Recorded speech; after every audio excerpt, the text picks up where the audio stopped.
I'm thirsty. I don't think you should drink that. It looks bad for you. Nonsense. It makes me feel great. Smarter, more aggressive. I feel like I could. Like I could.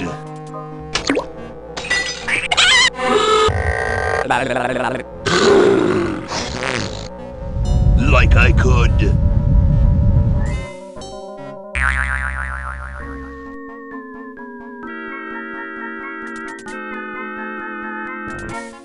Take on the world.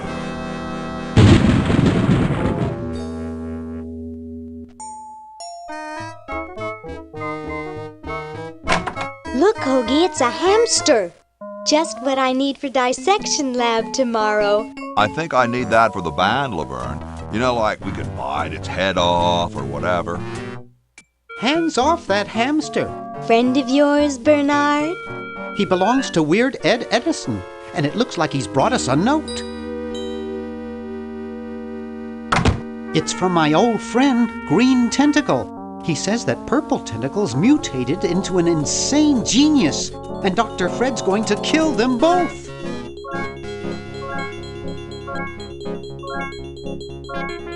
I thought I was free of Dr. Fred and those crazy Edisons forever. But now I know that I must go back to the mansion.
Okay, we'll spread out commando style. Laverne, you go secure the area behind those double doors. Hoagie, you take care of upstairs reconnaissance. I'll maintain Command HQ here, in the lobby. What are we looking for? We've got to find where Dr. Fred is holding the tentacles. This better not take too long. I've got an anatomy final tomorrow. And I've got a show to set up later tonight. If I'm late, I don't get to test the drums. If I know Dr. Fred, he's got the tentacles tied up in his secret lab. Question is, where's his secret lab? Spearmint, my favorite. That one looks like it's from a local hardware store. Help wanted, lab assistant. Hard-working moronic drone needed to assist genius with experiments. High school diploma, not required.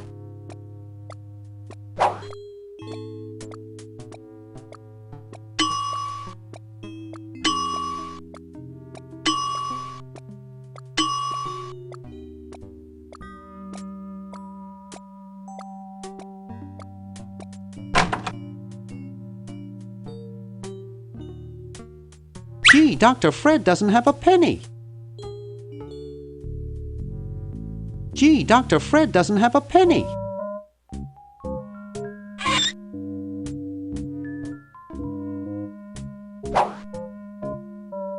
It's a bottle of correctional fluid. Wow, it's from my favorite movie. I have 3 just like it at home.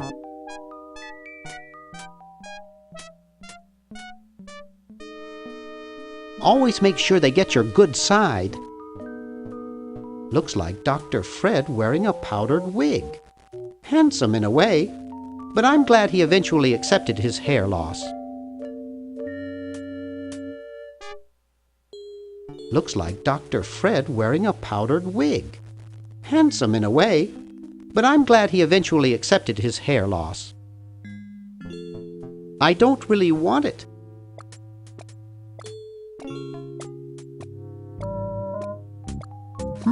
There's something funny about that clock. Aha! A secret passage. This is all too easy.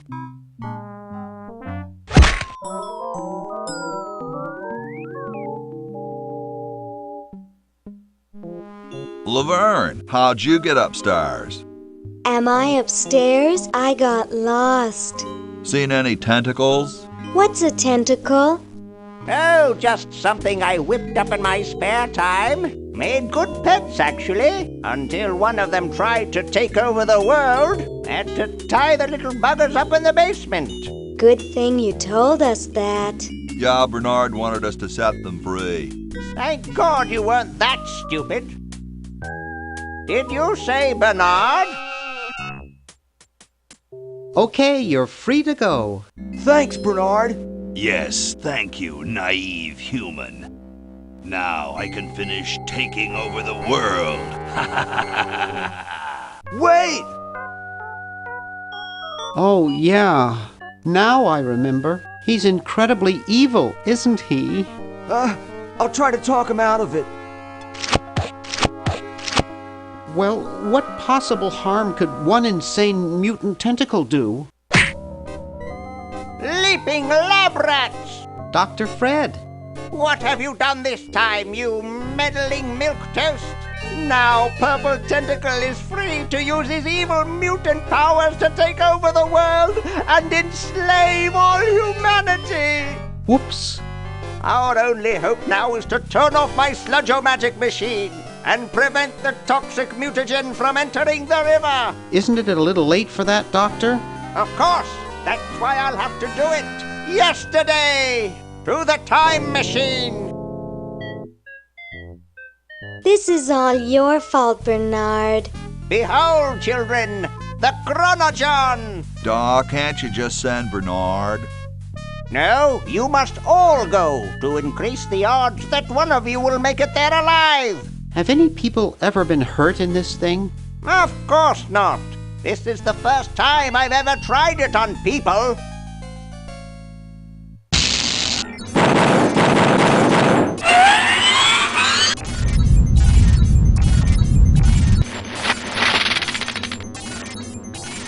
Well, I'll be.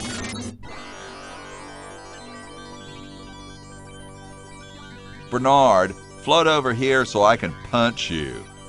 This must be that Woodstock place Mom and Dad are always talking about.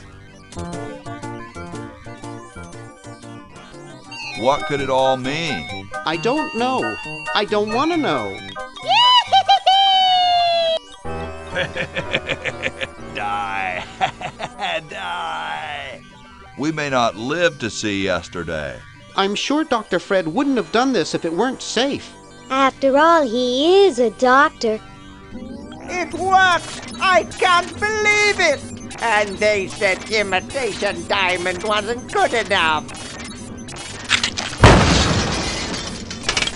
Uh-oh.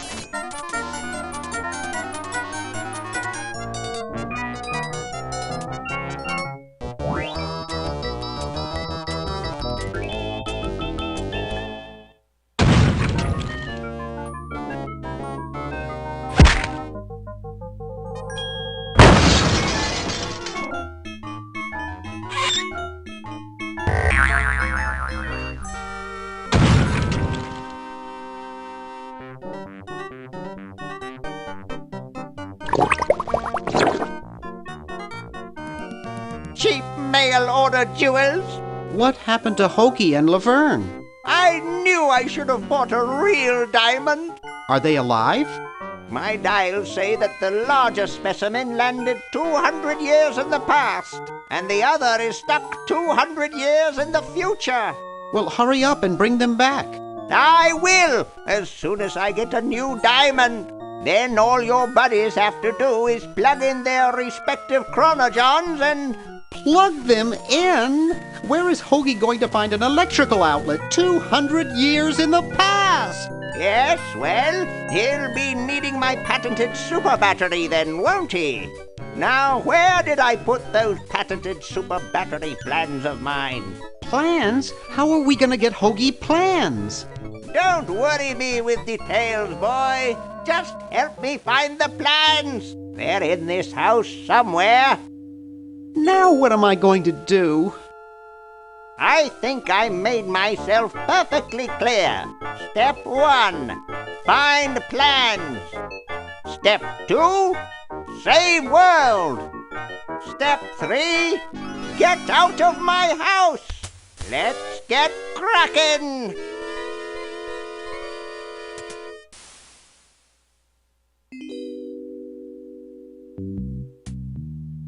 It's empty. It can't do anything without a new diamond. I don't want to cause any more trouble.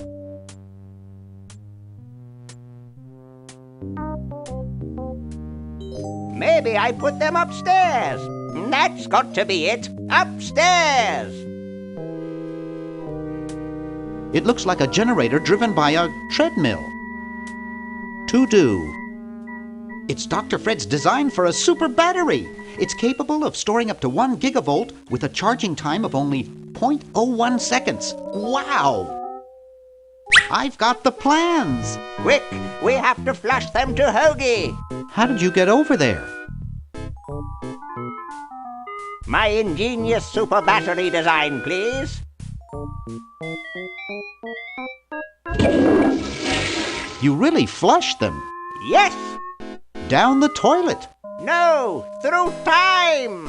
Using the highly sophisticated time flux hydraulic vortex chamber I've installed in each chronogen, you can flush small inanimate objects to each other through time. Flush small inanimate objects to each other through time. Hello? Dr. Fred, can you hear me? Drat. Did you hear something? No. Let's see if what's-his-name catches on. Oh, great. I'm stuck in colonial times, tentacles are taking over the world, and now the toilet's backing up. Okay, come over here. It's your old pal, Dr. Fred. Dr. Fred, how'd you get in there? I want you to pick up those plans you see in the chronogen, Hoagie. Bring them to Red Edison. He's my great-great-great-great-great-great-great-great-grandfather. He'll know what to do. You need the plans to make a super battery so you can plug in your chronogen. Okay, if you say so, Bernard. Good boy. Does he have any experience with electronics? Well, I once saw him take 3,000 volts directly through his head without batting an eye. Didn't he pass out?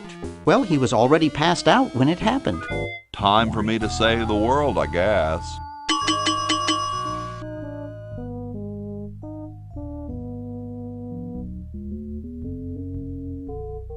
It's the battery plans I'm supposed to give to that Red Edison dude.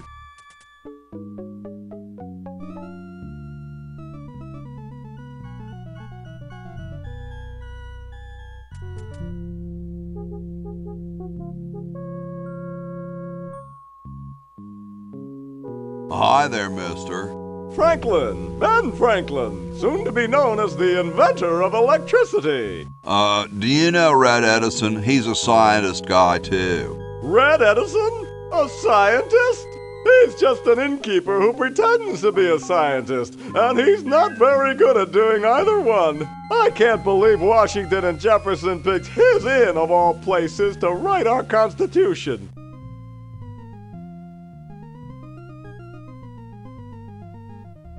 Do you mean Washington like President Washington? Did he tell you he was president? The nerve of that guy, always trying to run things. But of course, no one will care who's president once I've harnessed the ultimate power, the power of electricity. Shouldn't you say the discoverer of electricity? You think the ultimate power in the universe is just under some rock waiting to be discovered? Ha! I, Ben Franklin, am going to summon power from the sky by sheer force of genius.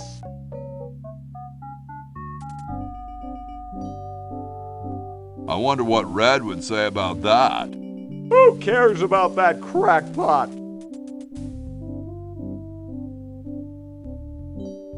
So where's this Red guy at?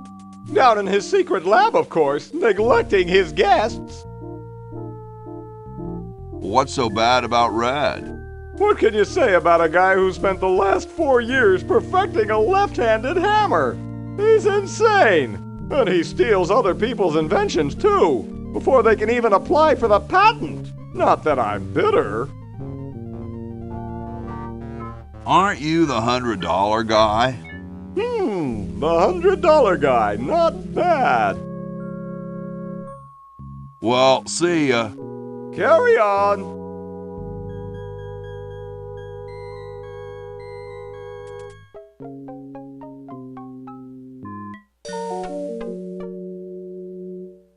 Get me down from here!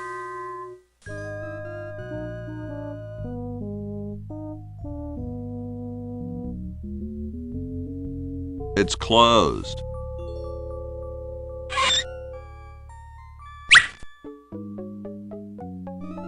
You're brilliant. What a novel. It's totally covered with crud.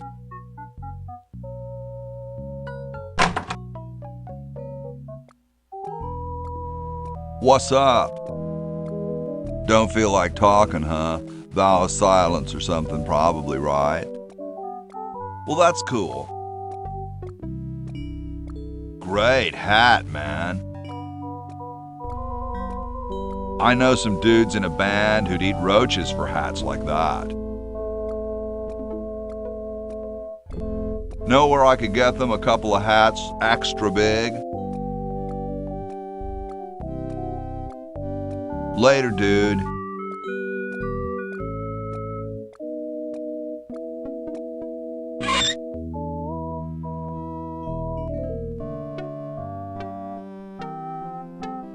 It's covered with plans and junk. Hey, What is it? you look kind of familiar. Of course I do. I'm Red Edison, the inventor, not to mention owner of this inn. Perhaps you've seen my picture in some important scientific journal. Then again, maybe not. Do you know Ben Franklin? Franklin?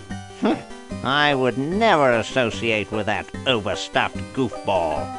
He has the stupidest idea about glasses with one red lens and one blue one.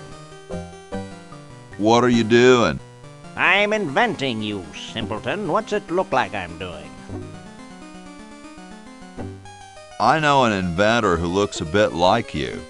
Well, it's not one of my sons, that's for sure. It appears that I, Red Edison, foremost genius of my day, am to be the last in a long line of gifted inventors. My nearly indistinguishable sons have decided that they want to be artists. I think it was Jed's idea. Or is it Ned? Ah, well, the left-handed one at any rate. Must be some sort of bad blood on their mother's side. What are you inventing? It's a piece of paper that will stick to things by itself. Rather ingenious, if I must say so myself. Well, see you later. You might if you cut that hair a bit shorter. Say, that's a left-handed hammer, you know. I invented it myself. It was for my ungrateful slob of a left-handed son. Oh, well. It looks more like a raincoat than a lab coat. Hey! Only employees are allowed to use that lab coat.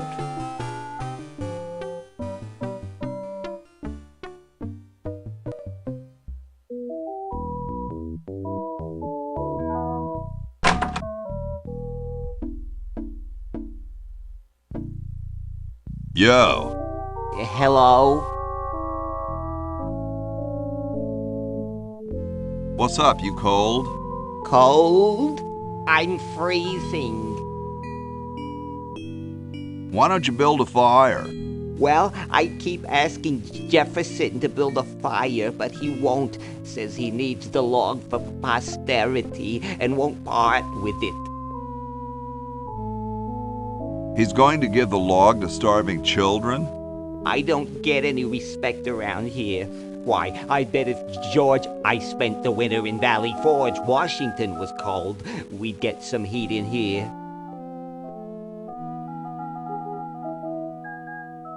How come you sign your name so big? Astigmatism. You mean you have like a childhood complex? All right, the truth is that a friend once told me that women go crazy over guys with a big signature. What are you guys doing in here? We're writing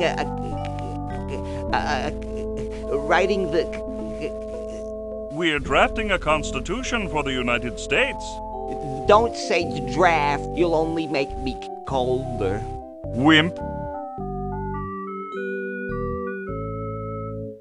Why don't you have some hot coffee? Oh, I can't stand coffee. It makes me irritable and want to bang my head against the walls. Whoa, I can relate. Well, please don't do it around here.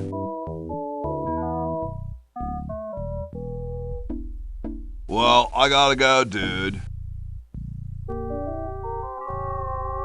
It's a little cage with a canary in it, perched above a little lever. The Constitutional Convention invites your comments, critiques, amendments to the Constitution. It's the battery plans. You're brilliant. What a novel. Hey, tall, dark, and spiffy. My name's Hoagie. Well, how quaint. I am, of course, Thomas Jefferson, noted scholar, musician, horseman, student of the sciences, member of the bar. Oh, sure, I've heard of you, dude. Could you start a fire, please? I'd love to oblige you, young man, but I can't. This is the only log, and I'm saving it for posterity. Dude, is that like the Constitution? Right now, it's just a constitution, I'm afraid. We hit a slight creative block right after the preamble. That's why we put up a suggestion box over there. What's in the can, Tommy? Thomas. My name is Thomas, and this, my chubby friend, is a time capsule, filled with remembrances of our time to be revealed 400 years hence. Has anyone ever told you you're a very snappy dresser? Why, yes. I studied at Virginia Coat and Technical, where I majored in color theory. I was captain of the varsity cravat team. Those are impressive credentials, Tom. Thomas. Later, brah. What? What's going to happen later? It looks like a martini shaker. It's big, it's heavy, it's wood. Sorry, I'm saving it. It's going to be a famous log. Hey, keep your hands off that. Excuse me. Yes? Whoa, you're like George Washington. Very much like him, according to my wife, Mrs. Washington.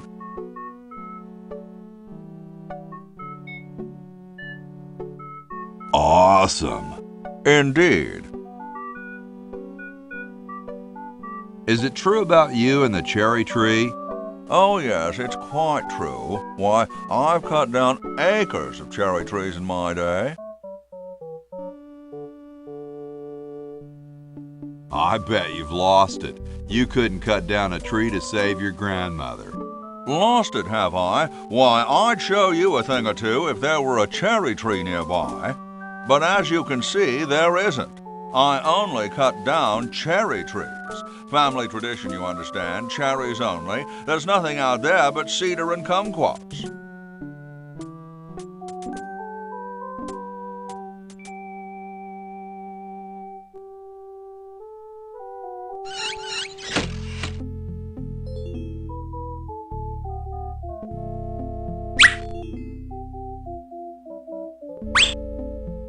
Bitchin'. Bitchin'.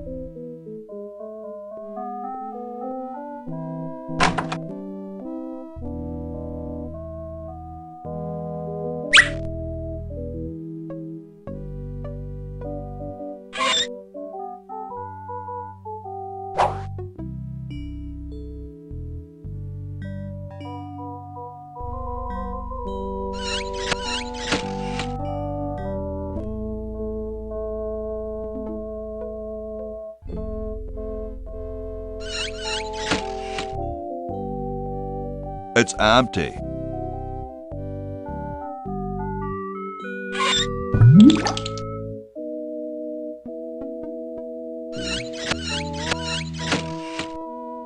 Bitchin'.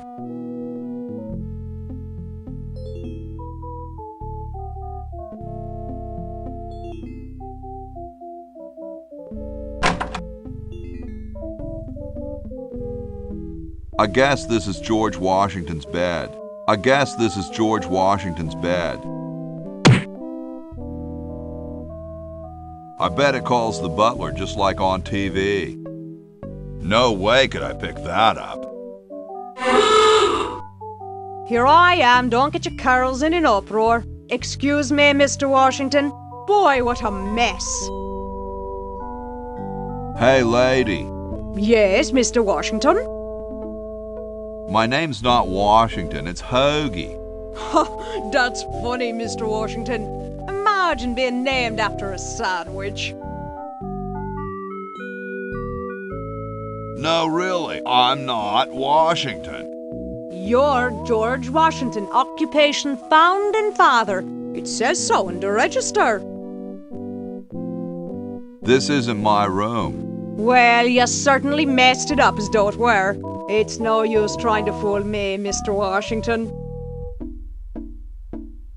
Don't you have any cleaning supplies?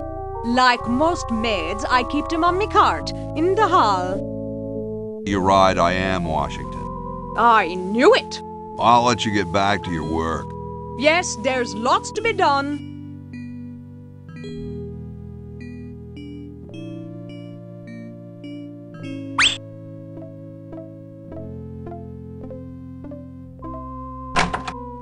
I told you guys I'll get to the flag next. I'm working as fast as I can. Hey, chill. Take your time. Don't tell me you've got another design change for the flag. I've got another design change for the flag. I knew it. What's the current brainstorm from our fickle founding fathers? Could it have a chrome-plated bald eagle robot on it? Oh, what the heck. At this point, I'd do anything just to have it over with. Put the pattern on the table and I'll look at it when I'm done with this job. Stars and stripes, dull, dull, dull. Hey, don't criticize unless you got a better idea. That'd make a killer t-shirt. I like these. Too late. You've already rejected those.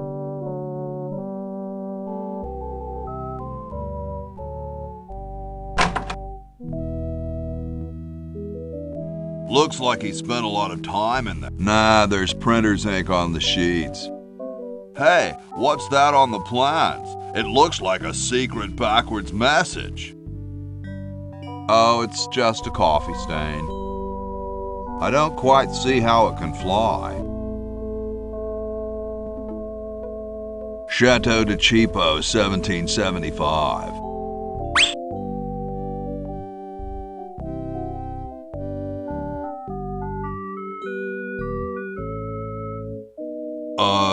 Hi, horsey. Oh, hi yourself. Wow, you can talk. Wow, so can you. What a coincidence. I didn't think horses could talk. Maybe they just never had anything to say to you. Ever think of that? You mean horses have been snubbing me my whole life? Well, if you want to put it that way. Is this some kind of a trick? I don't do magic. I'm just a horse. Nice teeth. Thanks. I paid quite a bit for them.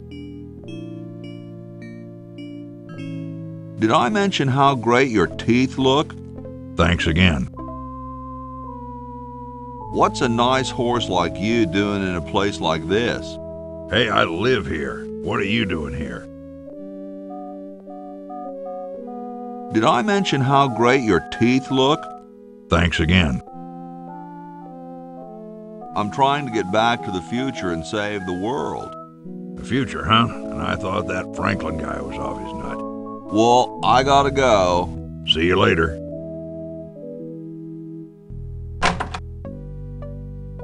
It looks like someone's dentures were in here. Hey, I've got to put them somewhere.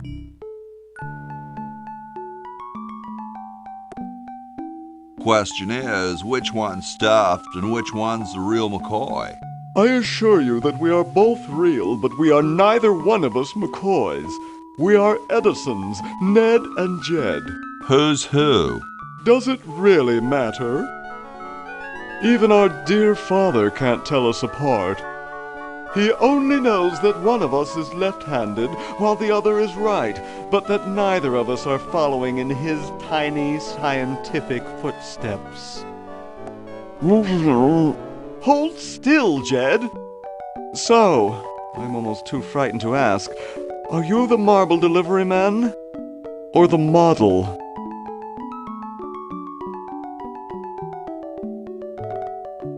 I'm no marble delivery man, but rock is my life.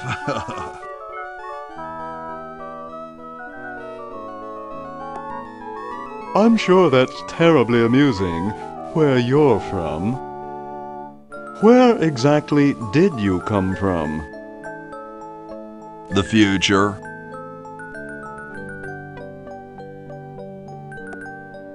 Kind of spooky sounding, ain't it?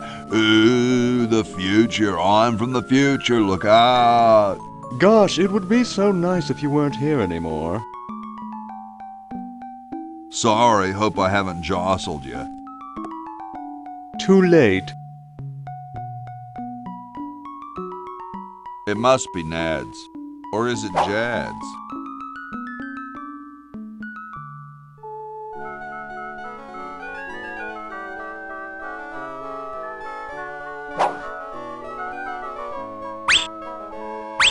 Oh no! I've lost it! Oh, where hath gone the muse that once guided my hand with such care? Must inspiration be so transitory? Must art be so cruel?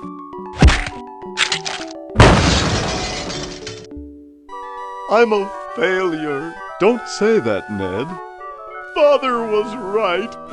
We Edisons are made to be scientists, not artists. Dear brother, we must be strong in these times of creative adversity. Why don't you let me take over for a while? I'll clean this rubble up and start over. You relax. Have a cappuccino. I'm glad we switched places. I think you're coming out quite well.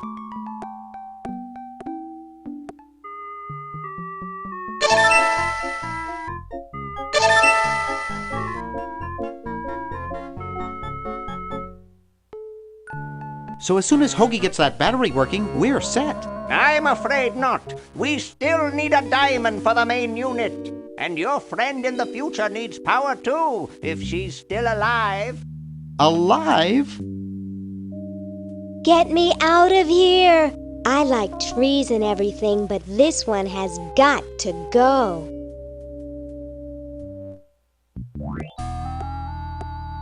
Wow, doesn't even blink.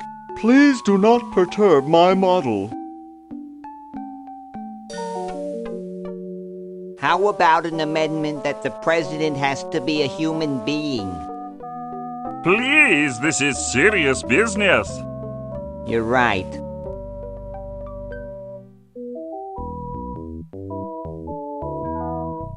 What a pretty pussycat. Yipe! All right, paint. Very Spartan.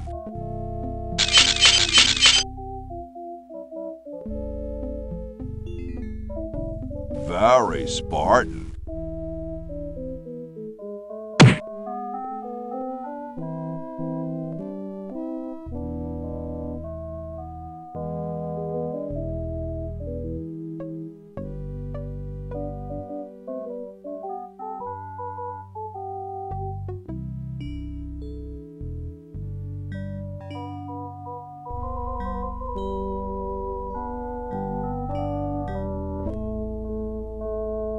Bitchin'.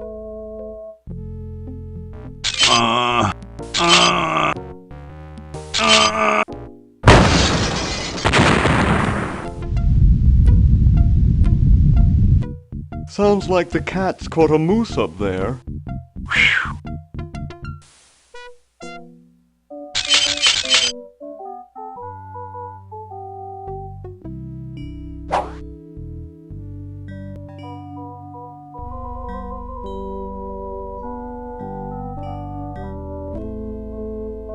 Mangy flea-bitten, rat-batting mouse muncher. Yipe!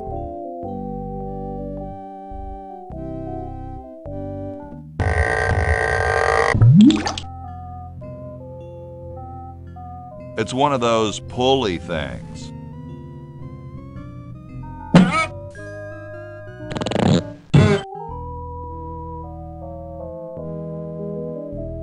Chateau de Cheapos. Old-fashioned lie. I hope this wasn't used in the out. It must be Ned's. Or is it Jed's? Thank you. This is exactly the sort of thing I need for the time capsule. I'll bury it tonight, and it won't be seen for hundreds of years. Future generations are in your debt. Whoa.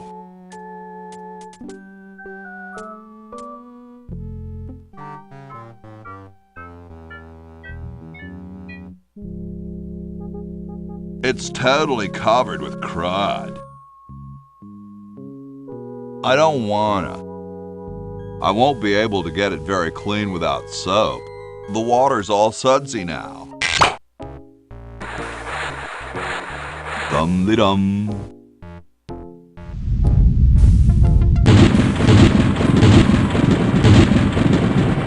Looks like a big storm. See, this is why I never wash my car.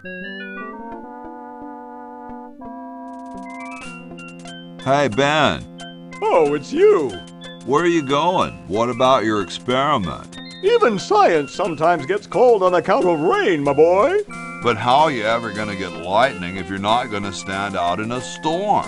To be frank, which I am, I don't know. The science of electrodynamics, much like your mind apparently, is still in a state of relative infancy. Back to the drawing board, I say. What a genius.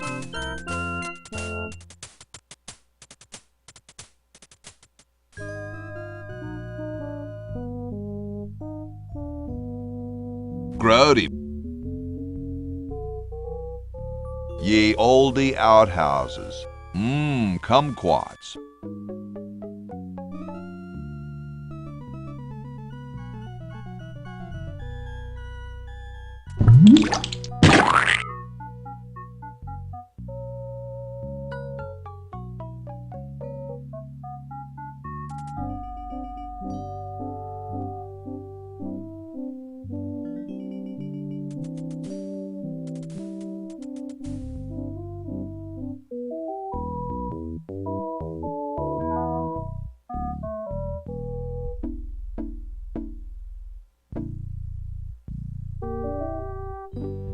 Excuse me. Yes? I've been thinking about what you said about cherry trees. Pondering the great truths, eh? Well? Would you give me a demonstration? I don't see why I should. Weren't you president or something? Yes, I expect to be chosen president unanimously. I'm very well connected. Do you think I should be the ecology president or the education president? Depends on how many cherry trees you've chopped down. Well, I am quite the adept tree cutter. Men still tell tales of my youthful prowess. I bet you've lost it. You couldn't cut down a tree to save your grandmother. Lost it, have I? Why, I'd show you a thing or two if there were a cherry tree nearby. But as you can see, there... Oh, well, what do you know? There is a cherry tree out there. Well, let's go chop the sucker down.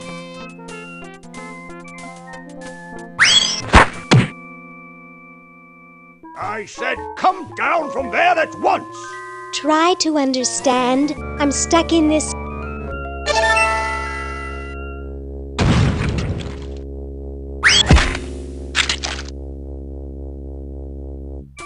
Voila! You're quite a man. Yes, I know.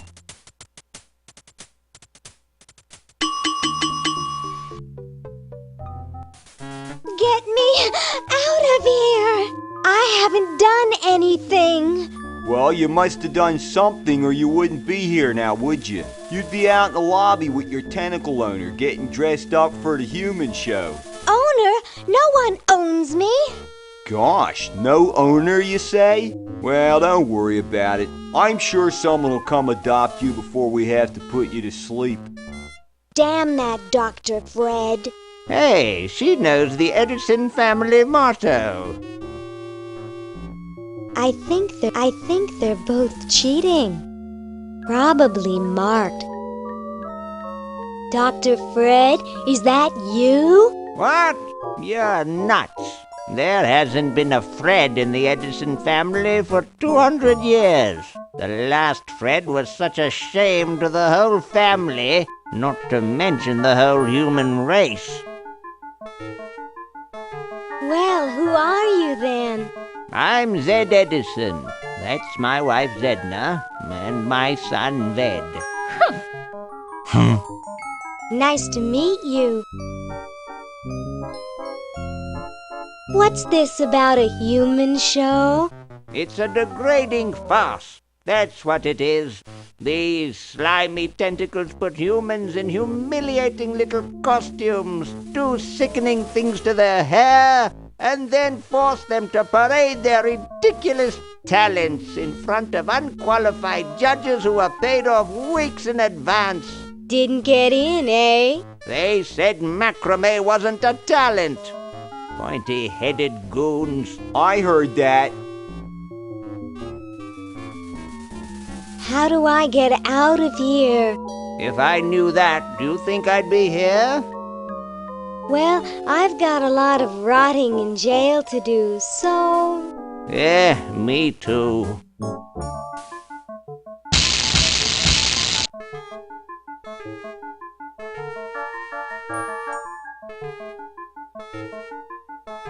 Yoo-hoo, Mr. Tentacle Guy. What? Get me out of here! This is a violation of my rights. Rights? You're a human. You don't have any rights. Ooh, I don't feel so good. I think I'm going to throw up all over. Uh-oh. Time to visit Dr. Tentacle. Well, well, what have we here? I feel pukey. Indeed. All right, now hold still. Are you gonna use your scalpel? No, of course not. Darn. Do you want to use mine? No.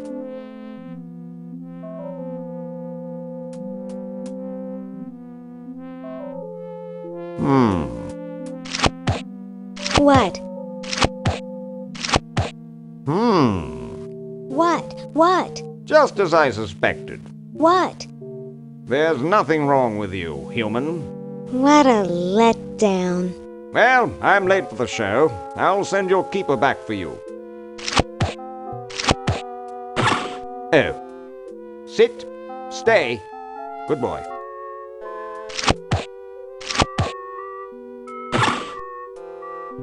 Fascinating. I still don't understand how they can eat through a sucker. They've got this. Oh, I've got plenty of those at home.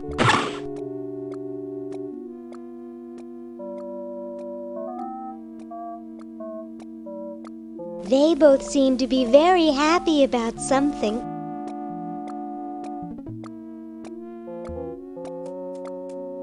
Hi, my name's Laverne. I'm a sophomore. My name's Harold. I'm a thoroughbred.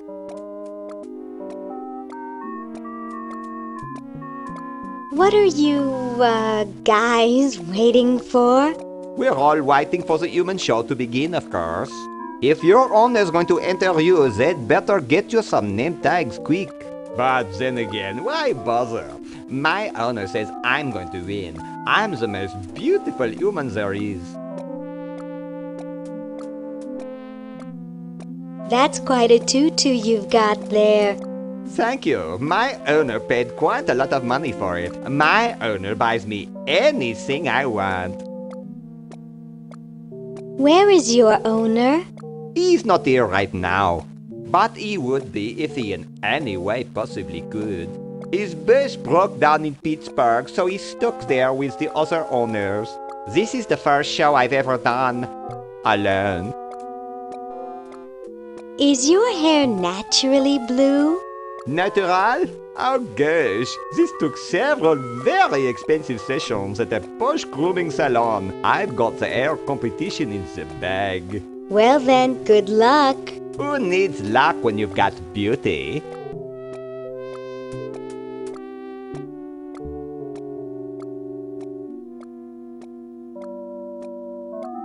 I wonder if that still leads down to Dr. Fred's old lab.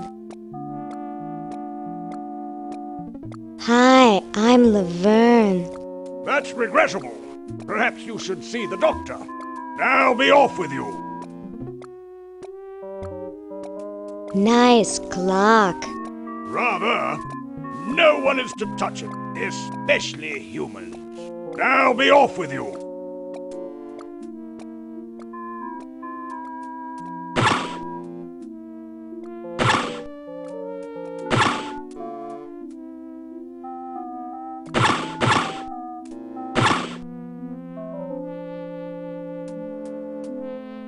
I think it's a fireplace, either that or the end of a big vacuum hose.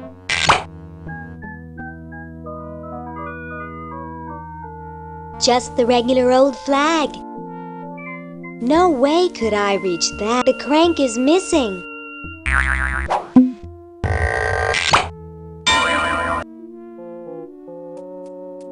Hi, I'm Ooh-wee, you are one ugly human. Excuse me? Man, I'm not kidding. You are just about the homeliest Homo sapien I've ever seen. Thanks. You ain't so hot yourself. I never said I was, but sheesh, have you taken a look at yourself lately? I mean, your hair alone is gonna give me nightmares. Not to mention your teeth, your clothes, your one eye that's bigger than the other. Gee, how much worse could I get? Not much, unless there were two of you. What is this, a beauty contest? Yes. Oh. Well, I don't know if you could really call a human show a beauty contest. It's more like a least ugly contest.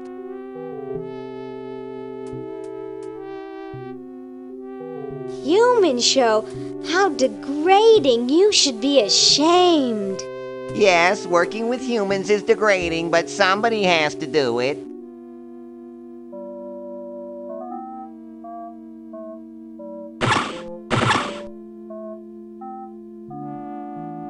It says opener. I can't. It says medulla oblongata. They may be oppressive and power mad, but at least the tentacles recycle stuff. It has 3 settings: cook, jet defrost, and mutilate beyond It's already open.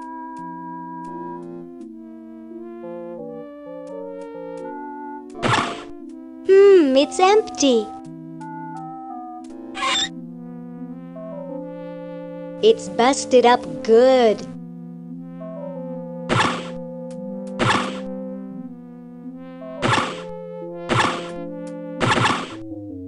Hey, how'd you get out? Get back in there. I wish Dr. Tentacle would stop losing patience. Yoo-hoo, Mr. Tentacle Guy. What?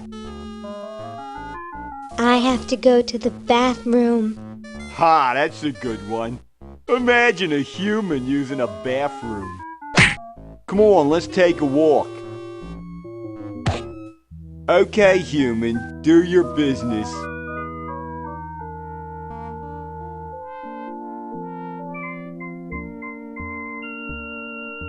It's unplugged.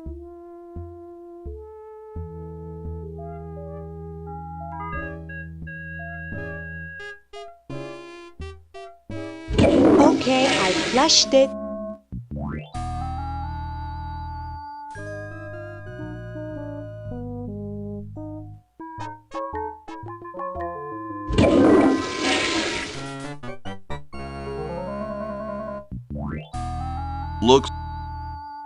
Looks like a paint-by-numbers picture of sushi.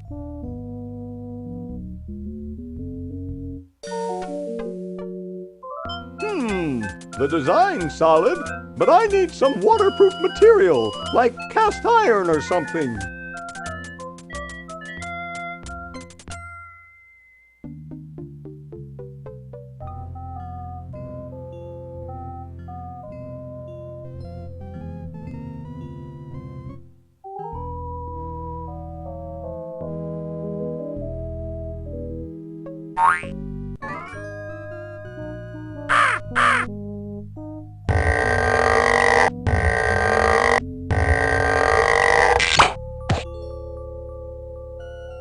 It's blocked up with somebody's bed.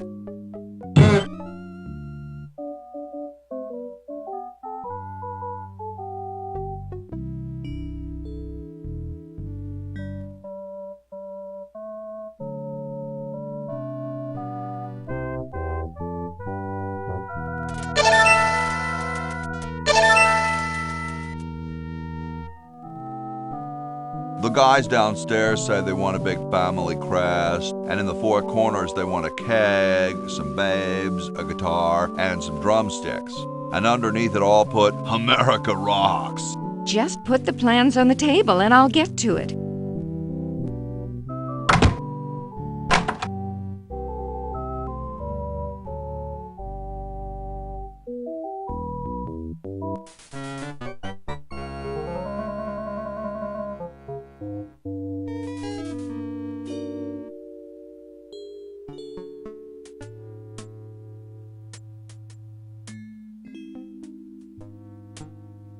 It's pretty darn cold. It's pretty darn cold. I don't think I can pick that up.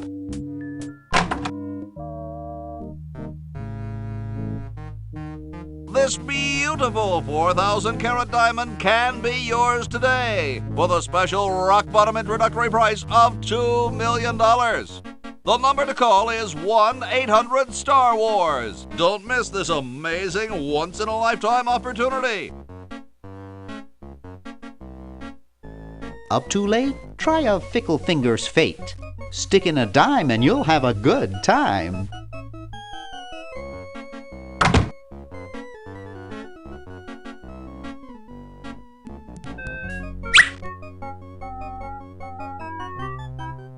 Sleek design, sturdy construction, attractive housing, all in all, a fine phone. Count Couch Potato Shopping Channel. Wanda speaking. I want to buy a diamond. That will be $2 million. Do you have a major credit card? I have a numbered Swiss bank account. What's the number, sir? It's 846-427-35327. I'm sorry, the Credotron shows that account to be empty.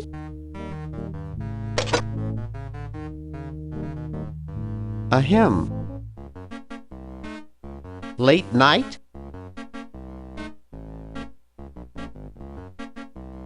I'm trying to save the world from a nasty tentacle. I had an uncle who snored as loud as you do. He lived in California until he was declared an earthquake hazard. Nice room you've got here. I'd better be going now.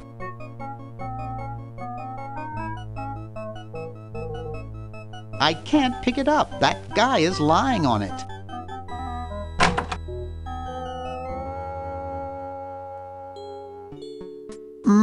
That buzzing fluorescent light makes the beef jerky look especially attractive.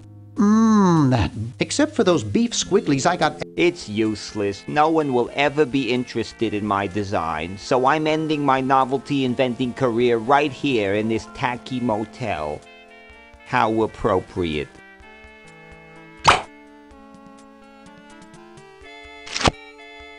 I can't even do this right.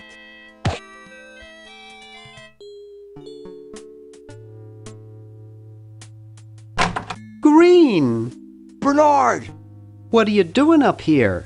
Well, I couldn't stop Purple, and he's gonna go out and conquer the world, and I'm afraid of what he'll do if he catches me, if Dr. Fred doesn't find me first. Does that answer your question? Yeah. Hey! What's up, Bernard? What do you suppose Purple's up to now? Well, he wants to take over the world, so I figure he's up to something devious. Conducting cryogenic experiments on small animals? I wouldn't doubt it, but I was thinking more along the lines of politics. Want to help me save the world? I'm afraid to leave the room. In fact, I don't think I can even move from this spot. Purple scares the daylights out of me. How's your new band doing? Green tea and the sushi platter? We're doing great! We've decided to really capitalize on our strongest quality as a band.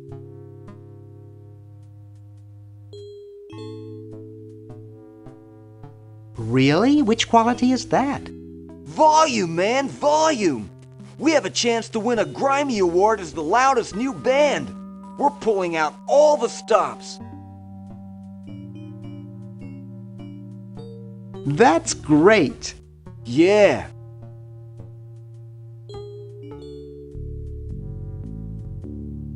See you later. Yeah! Good luck in saving the world, B-Man. It's sticking out. Hoagie would really love these. Neat! It looks too heavy for me to pick up.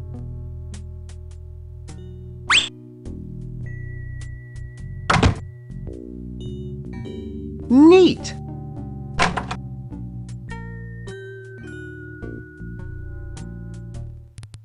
Wow! This is loud.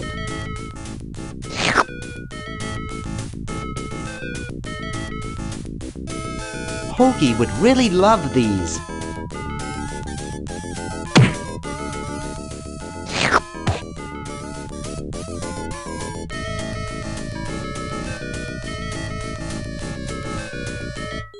Phew!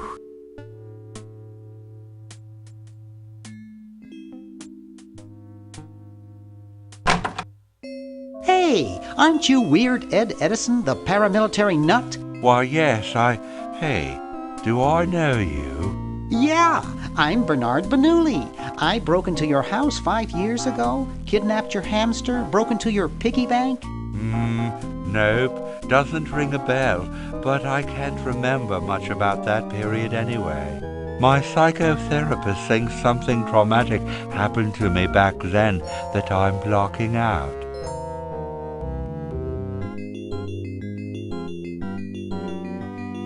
Does it have anything to do with a hamster? All I know is that I used to have a cute white hamster with spots, and now I have a cute brown one with no spots. It used to worry me, and the nightmares would come. I'm much better now. I don't have those bad thoughts anymore. Now I collect stamps. Nice hamster. Does he do tricks? No, he just sits there. I used to have a really smart hamster, but something happened to him. What happened to the old hamster? I don't remember. When I try, all I can think of is a flash of light and this horrible sound. What was the horrible sound? It was sort of like ding. Oh God, I hear it in my dreams till this day. That's quite a nice collection. Can I have it? No. No. They mean a lot to me. Sometimes I think they're the only friends I've got. Well, hope I didn't get you too excited. Bye. Peace be with you. He's reading the Wall Street Journal.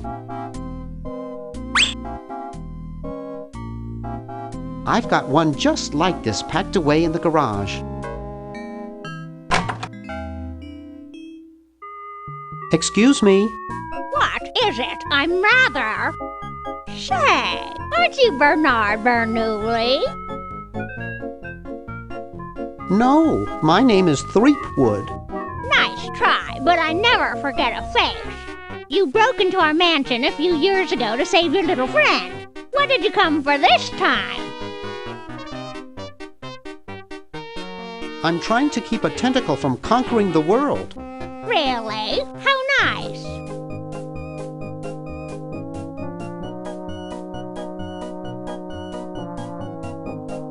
How's Dr. Fred doing? Well, he's still upset about the family financial situation, seeing that it's his fault and all, but he seems a lot better now that he stopped sleepwalking. What's wrong with sleepwalking? Ordinarily nothing.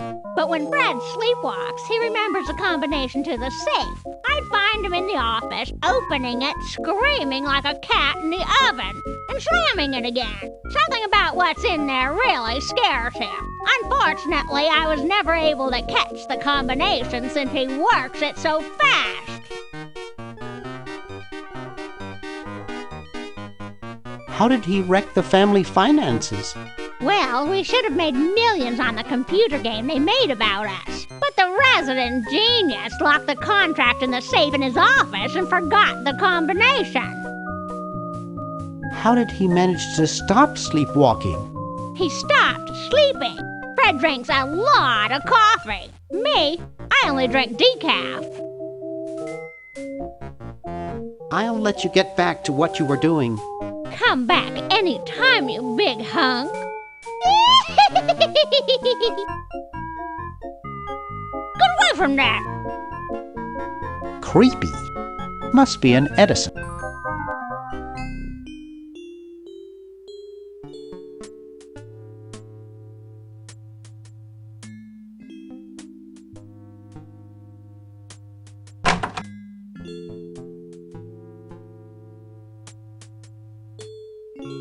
It's not exactly the Ritz.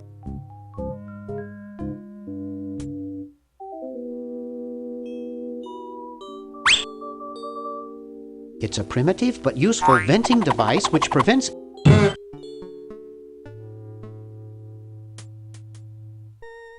Hey, boy, you missed the party. You and the clown were having a party? No, last night. at the Novelty Goods Salesmen's Convention. I tell you, we novelty goods salesmen know how to have a good time.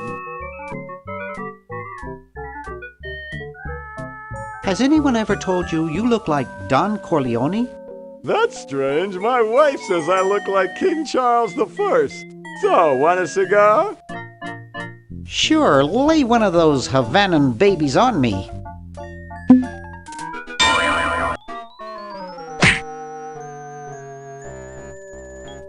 Thought I was gonna blow your head off there, didn't you? Well, you were right!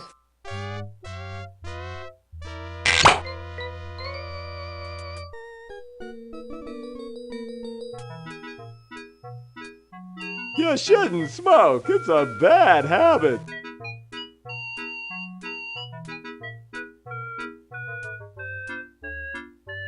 That cracks me up every time. It looks almost real. Hands off, boy. That's a precision made. I've never gotten over my childhood fear of Uzo.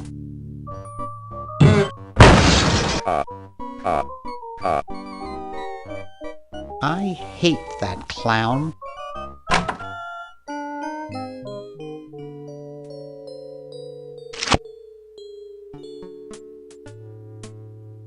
$19.52. It looks broken, but there's something in the coin return. Something tells me it leads to the lab.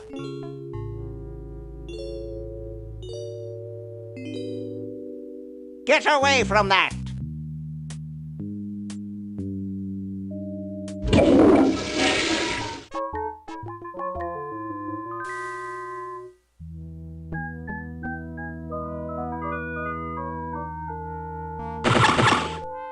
Yoo-hoo, Mr. Tentacle Guy. It's about time. Yoo-hoo, Mr. Tentacle Guy. What? Ooh, I don't feel so good. Again?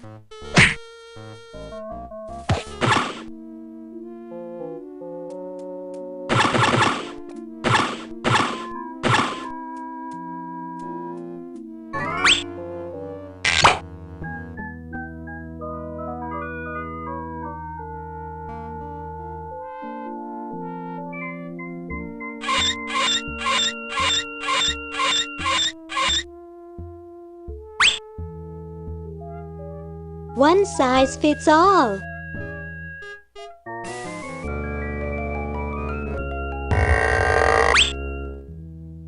Ultra modern design.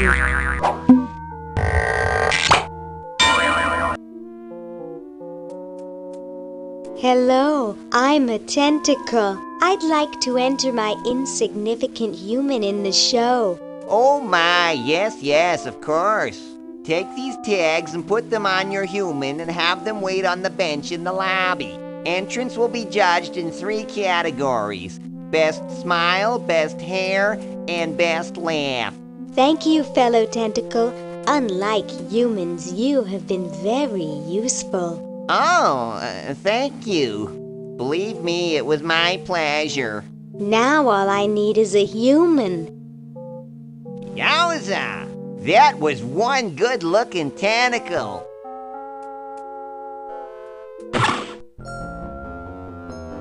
Tell me, Lieutenant, how do you really feel about humans? Honestly, sir, I think they're filthy, obscene, foul, sickening, like the stuff in your eyes when you wake up, like the wax that builds up behind your suction cups after a few days.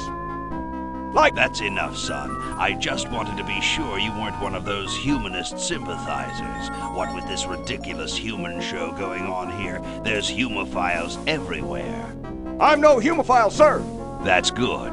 Now let me tell you about a little plan I have.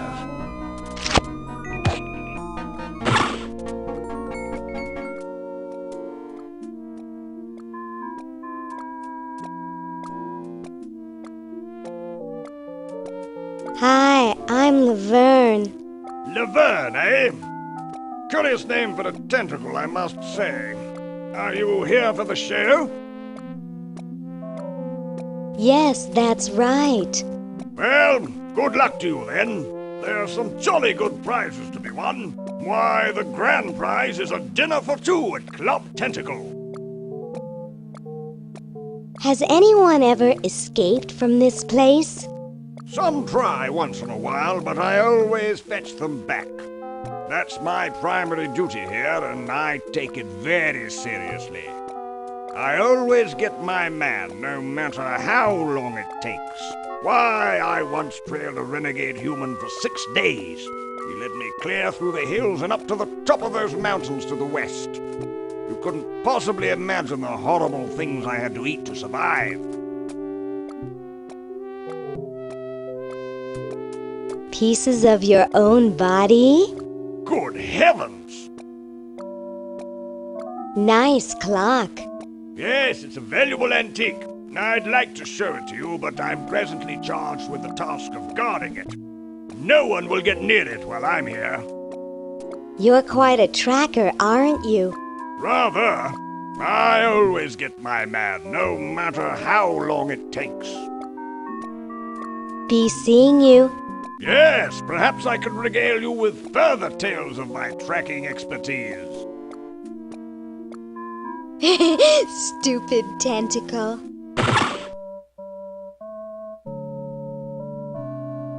Nobody I know. It's a dented old can. There's a plaque here about it. In commemoration of the Constitutional Convention, interred by Thomas Jefferson, A.D. 1790. Run over by a plow, A.D. 1795. Sorry about the dents.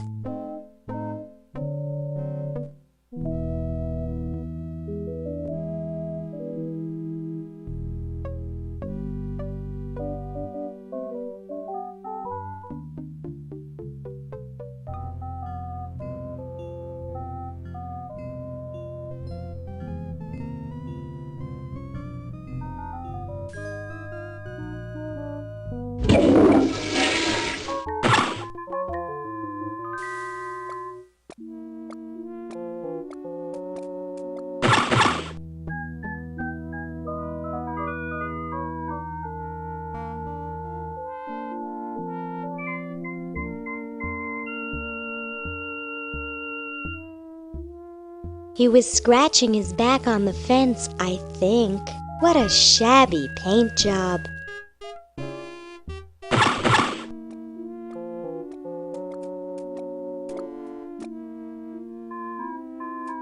Fascinating.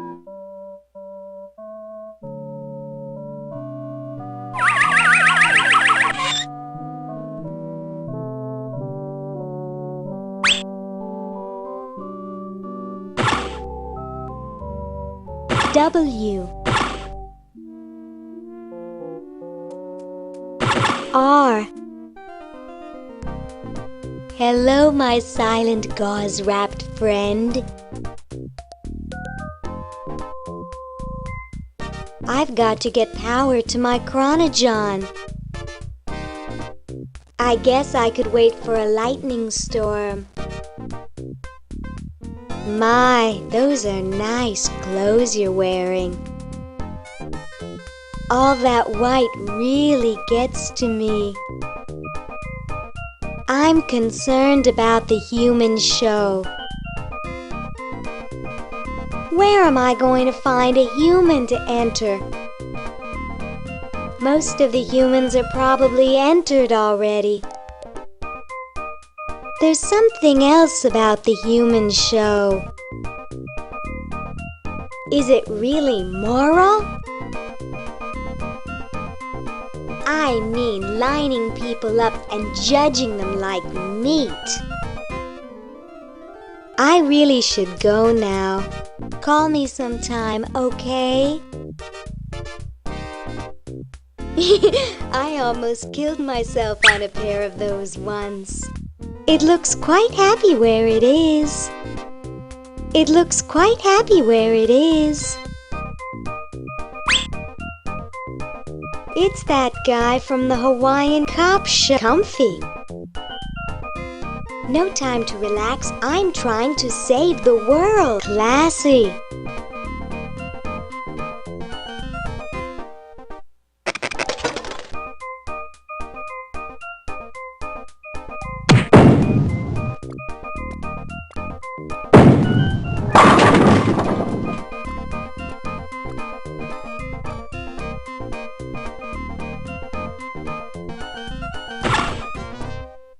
Great Scott! You're purple. Yes? Well, don't you just look good enough to eat? What's that supposed to mean? You're not a human sympathizer, are you? I think humans are the vilest creatures on the planet. That's the spirit. You know, I'm working on a way to get rid of the humans once and for all. So, what are you plotting? I'm building a shrinking ray, which I can use to shrink those pesky humans out of my sight for good. Tell me more about this shrinking ray of yours. I call it the diminuator. The biggest problem left is to design a trigger that doesn't require fingers. Say, you look kind of familiar. Of course I do, nitwit. I'm Purple Tentacle, renowned world conqueror. Are you the same Purple Tentacle who knew Dr. Fred? Up on your ancient history, are you? Yes, I remember that insignificant insect. If you'll excuse me, I've got something in the oven. Anyone I know, eh? According to these, at least he hasn't conquered. I wonder how it can float in mid.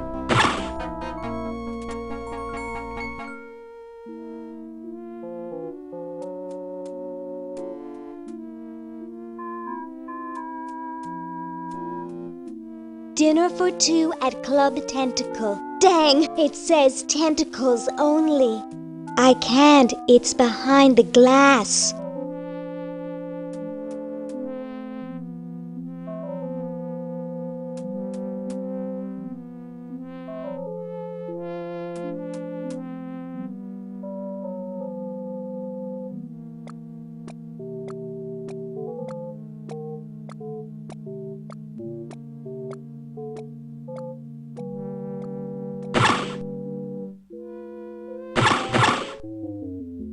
Say, cutie, what brings a hot tentacle babe like you to a dump like this? I'm looking for a pet. Sorry, honey, you came to the wrong place. These three are problem humans. Untrainable, disobedient, downright surly. He's just jealous 'cause we've got opposable thumbs. Someday you will accept tentacles as your masters. Huh, you losers can't even ride tricycles. See why no one wants them as pets? I'm here to see you, big boy. Really?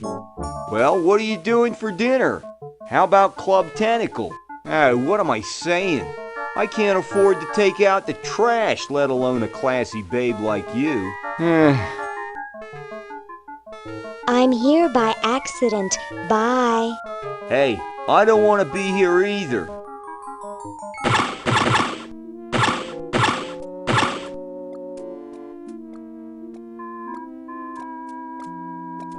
That's my boy. How's it hanging, Harold? I'm sure I don't know. Well then, good luck. Who needs luck when you've got beauty?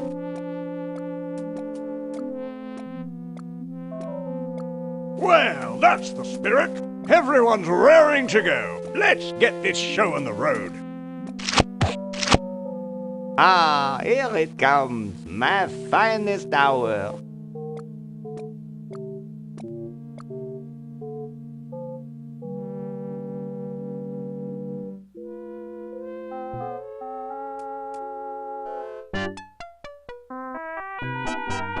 Nice outfit. Don't bother. You'll just get beat like the rest of them. Hi, I'm Laverne, pre-med. Their humans told them not to talk to strange tentacles. Howdy. Oh, look. Red, white, and blue. Is that Luke coming back in again? Well, he's got no smile to speak of, absolutely no laugh, and he's as bald as a cue ball. In other words, not a chance in hell. And so I said to her, that's not my suction cup. You think that's funny? Listen to this. Doctor! What is it? Is someone sick? We can't have sick humans in the show. Well, I examined them all myself. They're all perfectly healthy looking to me, except for the dead one. Now leave me alone.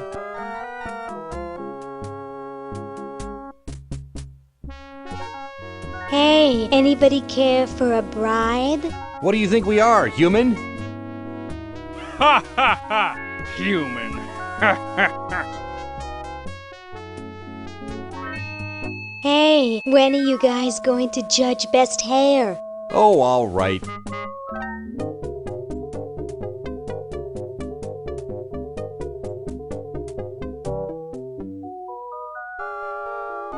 As usual, no one competes with Harold. Agreed.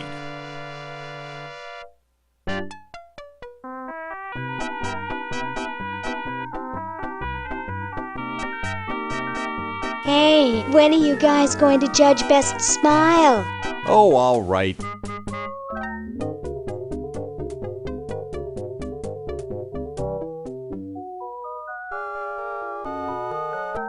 Yow, that Harold sure knows how to bear them beauties. I could see my reflection in one of his incisors. First place.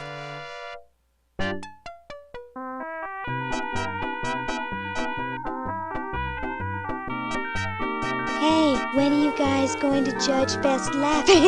Oh, all right.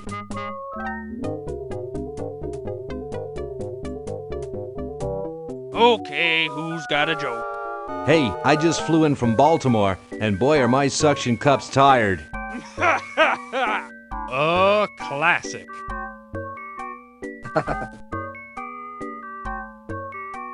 Harold by a mile. Now there's a sense of humor. Agreed.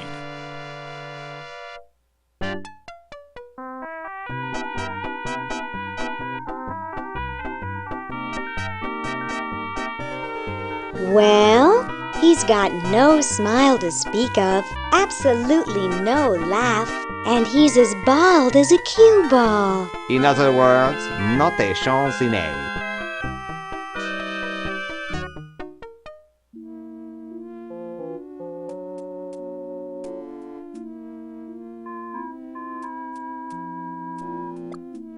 Chateau de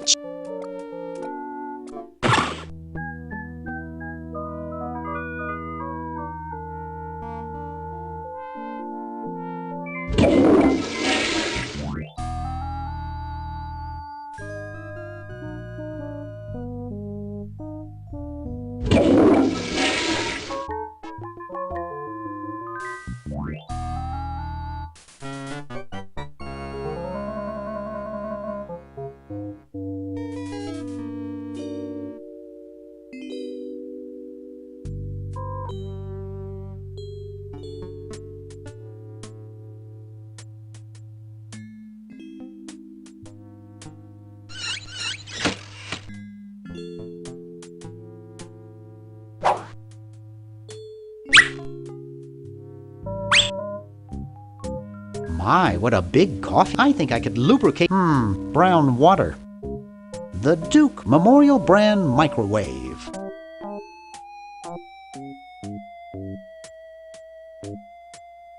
I'm not touching it. These models have a history of leakage.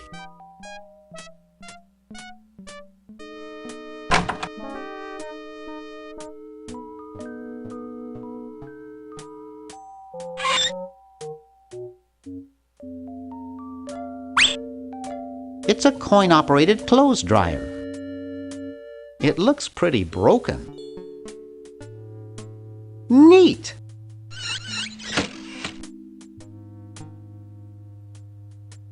I've never gotten over my childhood fear. Neat!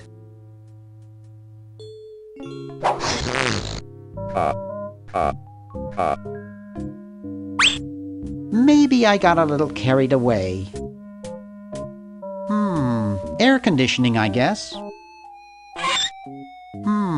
Air conditioning, I guess.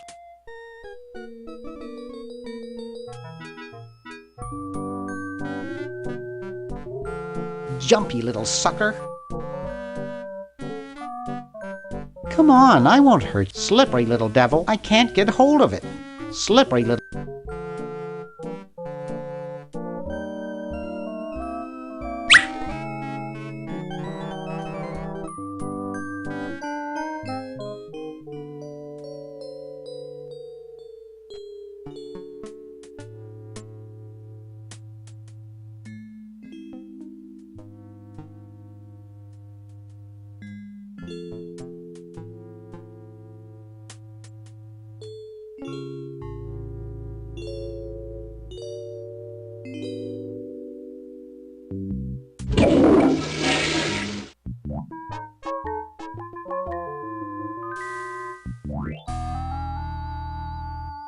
You're brilliant. What a novel design. Come to Baltimore at once.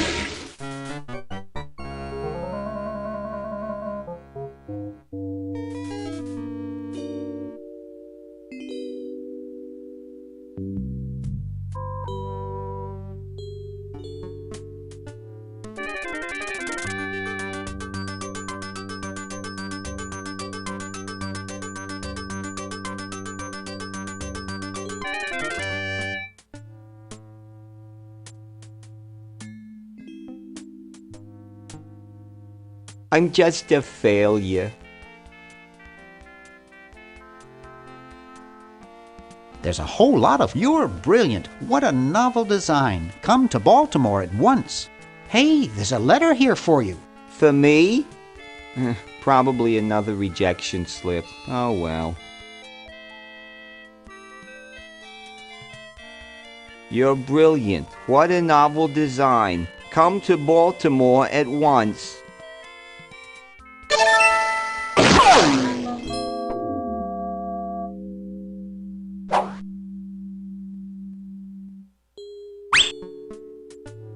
That's right, an incredible 4,000-carat diamond for the piddling sum of $2 million. That number again, 1-800-STAR-WARS. Wanda will be standing by to take your call.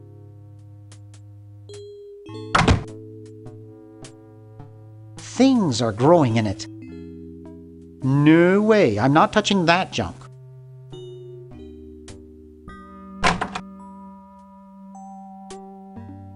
It's pretty small. When you pull the trigger, a humorous flag is propelled out of the barrel on a stick and unfurls. Neat!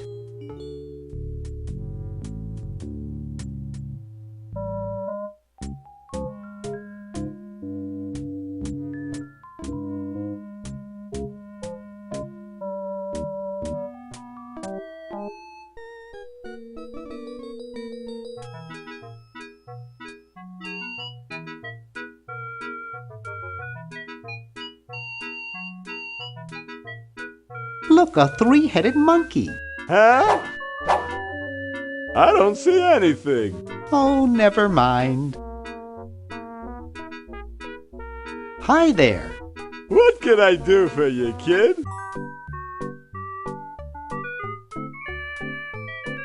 Nice cigars. Nice. These babies are practically exploding with tobacco goodness. So, want another cigar? Okay, but only if you promise not to light it this time. Would I do a thing like that?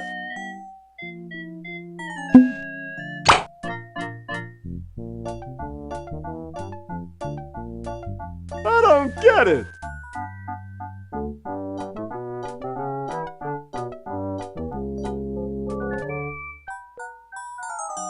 Get lost, kid.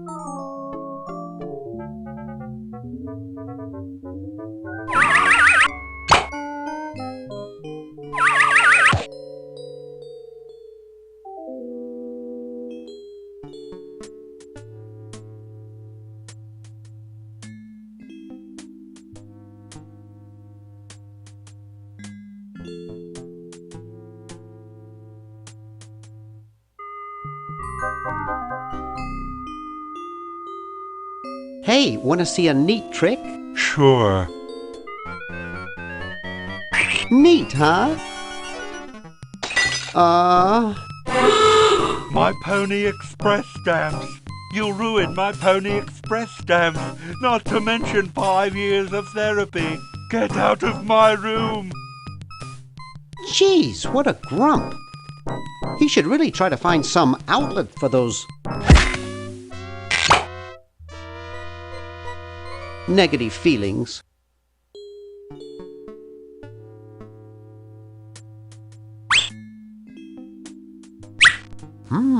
A 1778 Pony Express General Delivery stamp. Not too valuable, but it is uncancelled. It looks like all the ink's disappeared now. Get out of here. Hey, you fixed it. I guess I can forgive you now. Sometimes I do stupid stuff and I don't even know why. As if my body were being controlled by some demented, sadistic puppet master. Well, we all feel that way sometimes.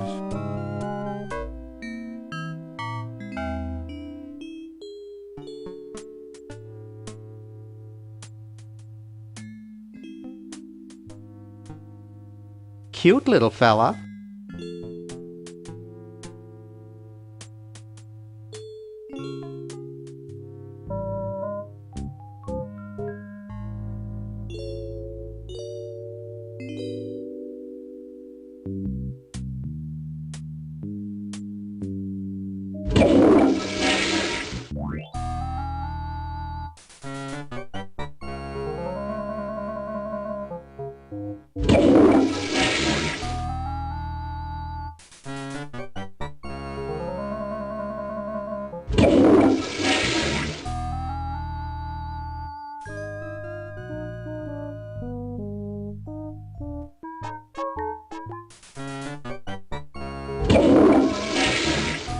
No way could I pick that up.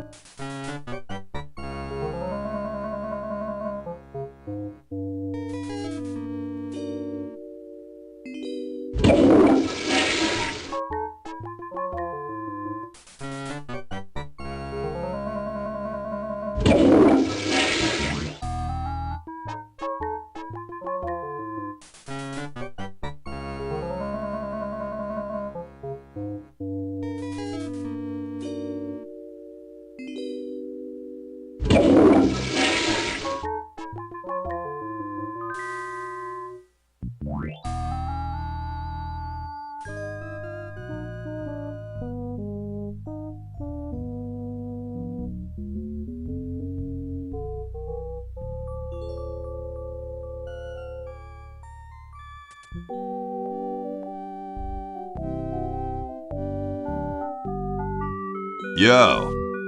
Hello?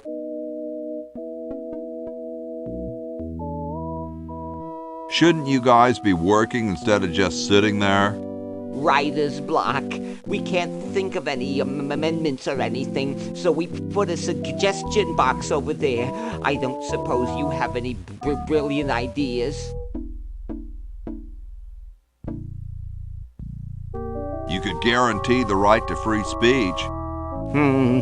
Free speech? No, that'll never work. Well, I gotta go, dude.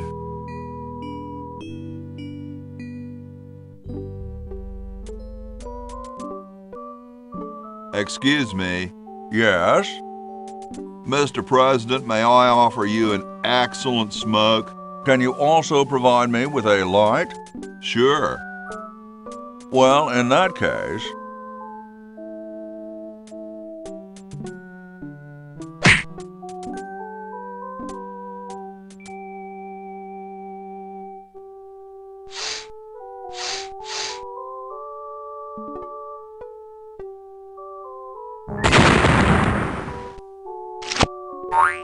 Blast, I hate it when that happens.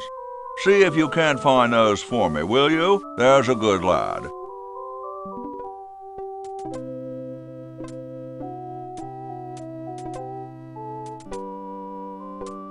Could you use these?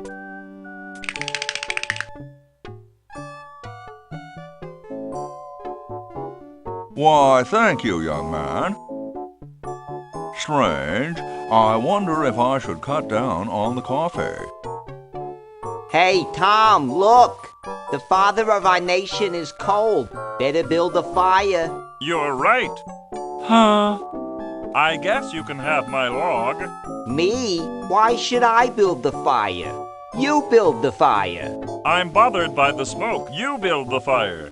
I'm bothered by your attitude. You build the fire. No, you build the fire, Mr. Penmanship. No, you build the fire, log lover. No, you build the fire. No, you build the fire.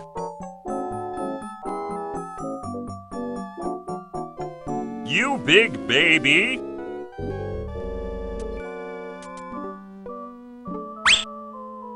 Hi there. Hello. Feeling better now that there's a fire? Much better, thank you. My teeth were grinding into a fine powder, and that blanket was really making me itch. What's with the canary over the fireplace? Oh, that's an early warning system. It's quite ingenious. The canary is trained to ring the bell madly the minute it smells smoke. Then we know the building's on fire, and we run like crazy. I see. Amazing, isn't it? Nice painting of a turkey, dude. I'm glad you think so. The choosing of the national bird is on our agenda for the convention. And you want it to be the turkey? Well, yes, but I'm afraid I may lose out. You see, there are two schools of thought on the matter. Ben Franklin and I are in favor of the turkey, whereas Jefferson and Washington, for some reason, want the eagle. But Franklin's always outside playing with his ridiculous toys instead of here where he belongs, so it becomes 2 against 1. What's so great about the turkey? They've helped us to survive since we set foot on this continent. They're symbolic of prosperity and the thanks we give for our lives here. Besides, they're kind of cute. Don't you guys have anything better to do? Such as what? Figure out what to do about the national debt? Debt? This is a prosperous country. We don't have a debt. I see. Good. Well, gotta go. Goodbye. The Constitutional Convention invites your comments, critiques, amendments to the Constitution.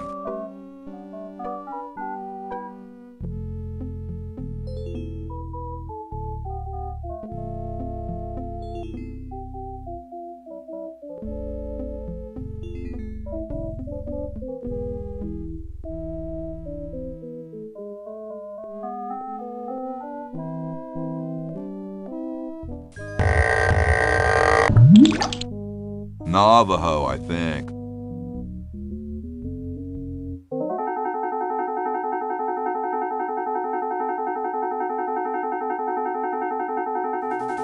Fire!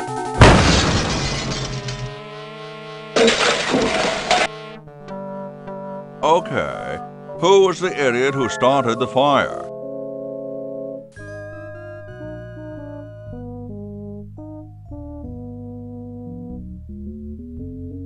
No way. It could be on fire by now.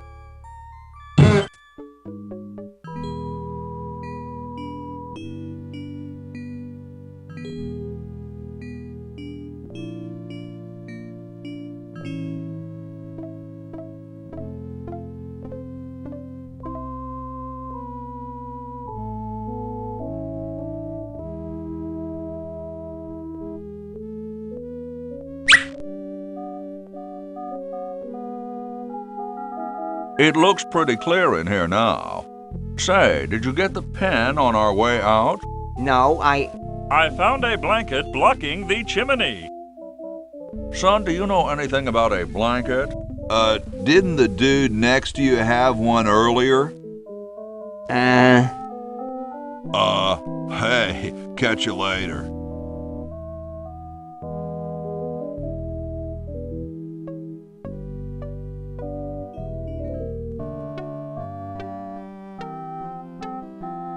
What am I supposed to do with that? What am I supposed to do with that?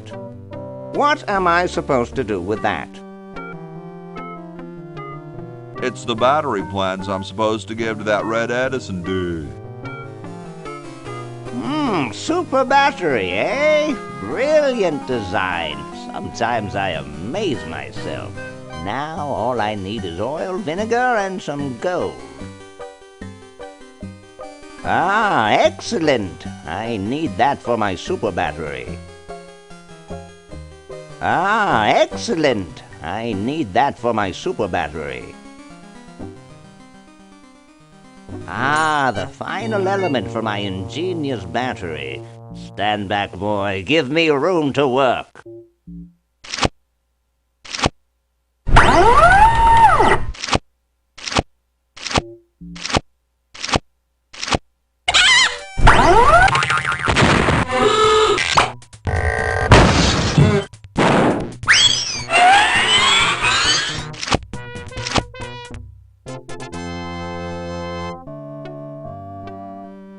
A miracle of modern science. It will look lovely here on the shelf until I take it with me to Baltimore. Don't look now, but the British are coming, dude. Eh? Where? Is that supposed to be funny? I'm very busy. Hey! Only employees are allowed to use that lab coat.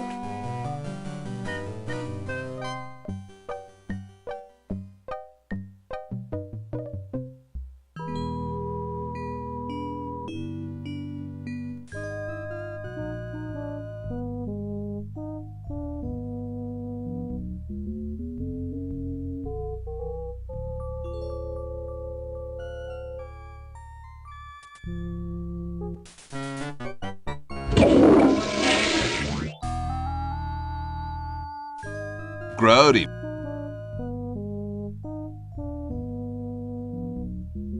Help wanted lab assistant. Hard-working moronic drone needed to assist genius with experiments. High school diploma not required.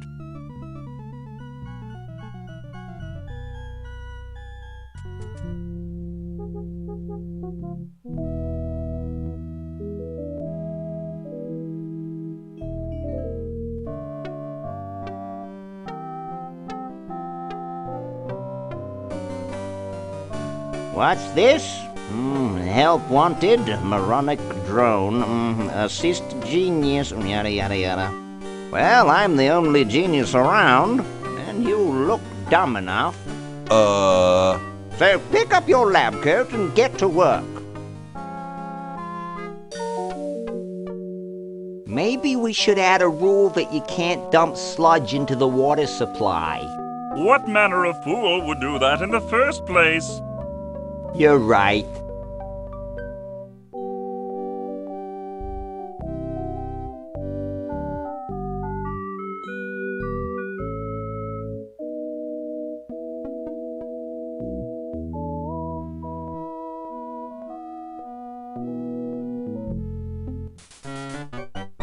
The Chicago Manual of Thermodynamic Flux Induction Circuit Design. Great stuff. It's from George's Hardware. George says that every American should have a vacuum cleaner in their basement.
Ahem. The LALR compiler is constructed by the following method. First, develop a rigorous elective grammar. If the elements have NP completeness, the crunchy factor can be ignored. Blah, blah, blah, blah, blah, blah, blah, blah, blah. Whoa.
Hi. Sorry, can't talk. Busy making history. It looks kind of small for me. I got something good for you, mister. Mister. Mr. Brainstorm? Yes, hand it over. Doesn't this belong to somebody? Yeah, Red Edison. Ah. I'm sorry, but the man has no vision. A lightweight, durable fabric like this going to waste down in his basement. When I'm done with it, it will fly. Eureka! The all-season Francocopter, ready to make history.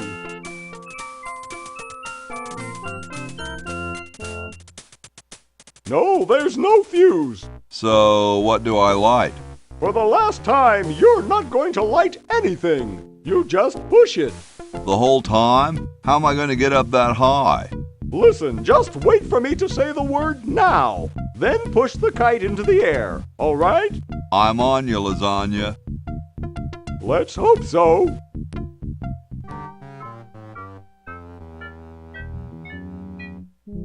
Now! Whee! Look at her go! Now all we need is a little... Aye!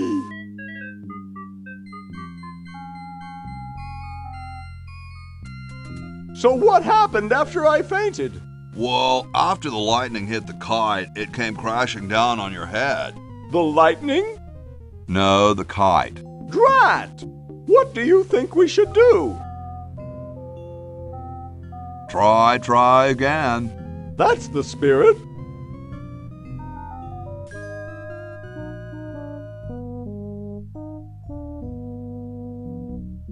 Now!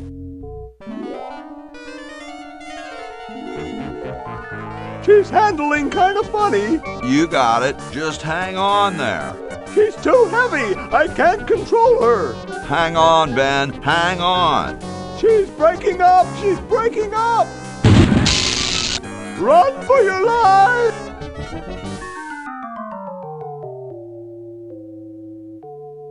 Now that was interesting. Yeah. Say, can I see that kite for a second? No, I'm taking it back to my lab in Philly right now so I can study the results. Wish me luck. I never got your name. It's Hoagie, sir. Nice working with you, Hoagie. I promise to name an invention after you someday. Gosh, thanks.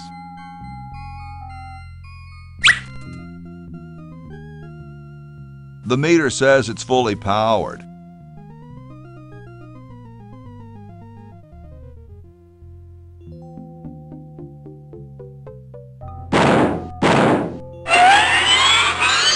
Whoa.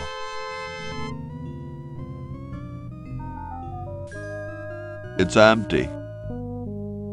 It looks ready to go.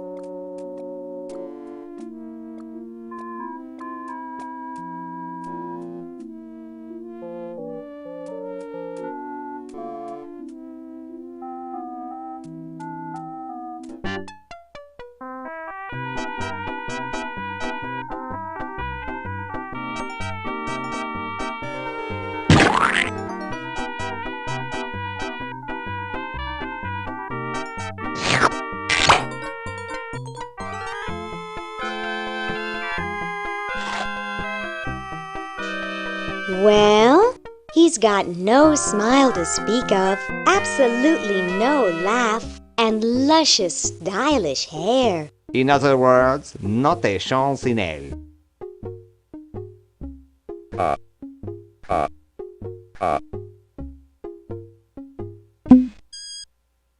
Well, he's got an impressive smile, a nice hearty laugh, and luscious, stylish hair. In other words, not a chance in hell.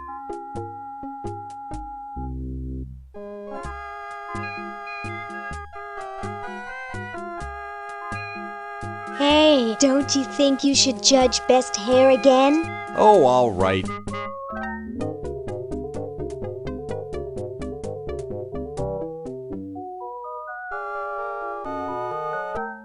Wow, for a mummy, that's some great-looking hair. Yes, it has a certain meatiness. But does it have stars and lightning bolts? No, Harold is still the best. But if Harold were to say, drop dead, I'd give first place to the mummy. Agreed.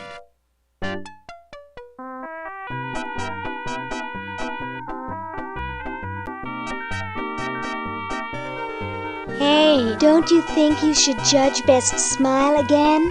Oh, all right.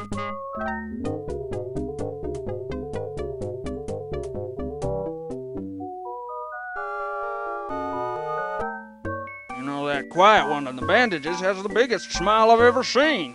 But his teeth aren't as pearly white as Harold's. Oh, of course, there's no comparison. But I think we should give second place to the mummy, because he maintains it for so long. Agreed.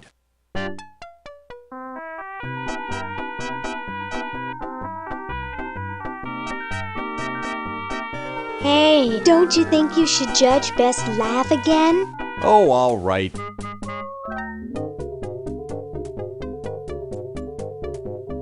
Okay, who's got a joke? I know. Why did the human cross the road? Because his tentacle owner told him to.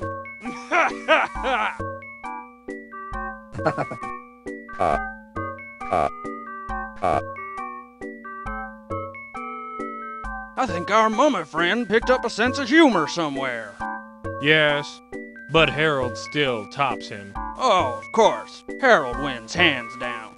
But if it weren't for Harold, I'd let the mummy have it. Agreed.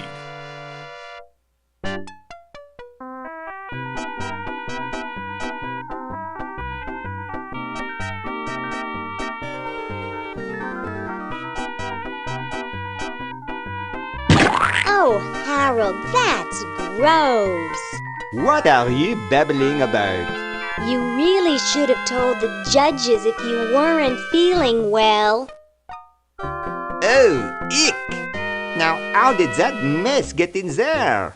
I think I'm going to be sick. Someone in here not feeling well? I was feeling fine until I saw that. Is that your regurgitation? No, I'm an healthy human. Didn't you just say you thought you were going to be sick? That's just a figure of speech. Do you realize you could have infected the whole show with human influenza? But I just got all my shots. You're a good-looking human, Harold, but you know the rules. You're out of the show.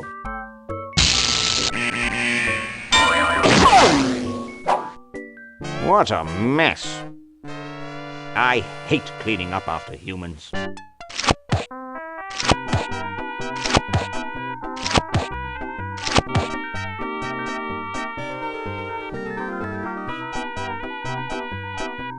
Well, he's got an impressive smile, a nice hearty laugh, and luscious, stylish hair. Pretty darn good for a mummy.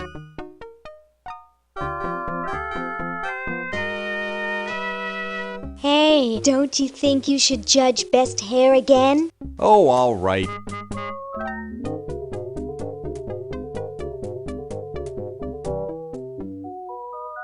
Wow, that's the best hair I've ever seen on a mummy. Thick and full. And juicy. The mummy wins. Agreed.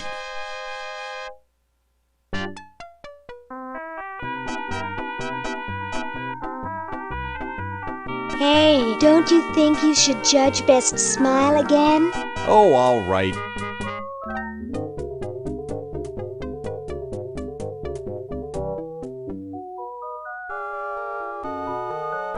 I like the quiet one with the big teeth. There's nothing in the rules about them being white. First place goes to the mummy. Agreed.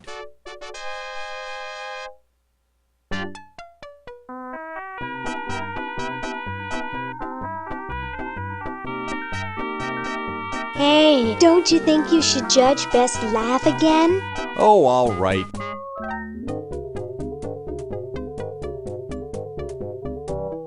Okay, who's got a joke? I got one. How can you tell a human from a sack of flour? Drop them both off a tall building, and the human will bounce. It's funny because it's true.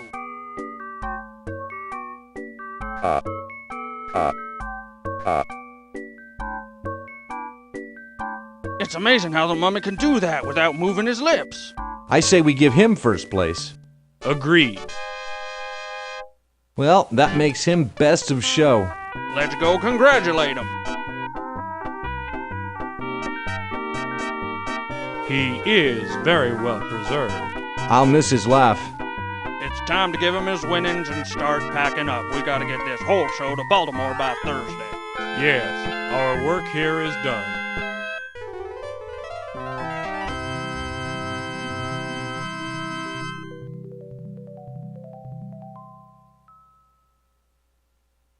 Well, Ted, this is where we part ways. You've certainly helped save humanity. Even though you've been dead for thousands of years, I think you're my favorite Edison. No, he looks tired after all he's done.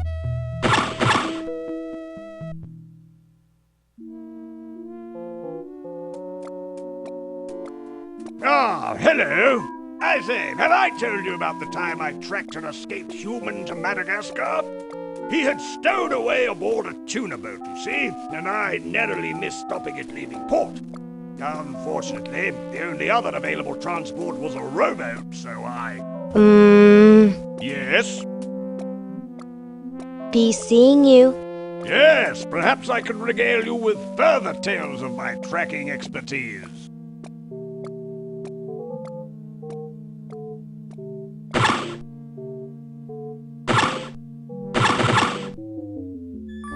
Dinner for two at Club Tentacle. Dang, it says tentacles only. Whoa! Dinner for two at Club Tentacle? I can't wait to tell my wife.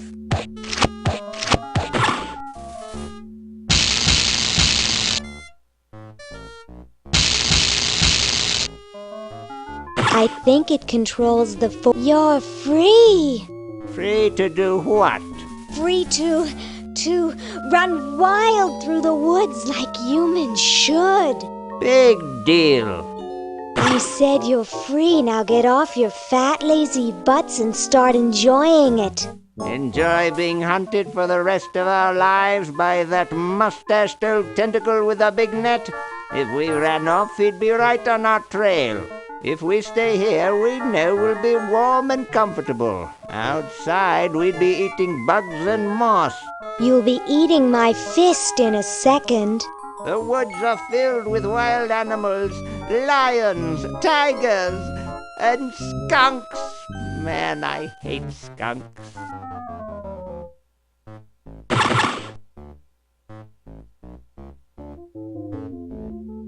Zed?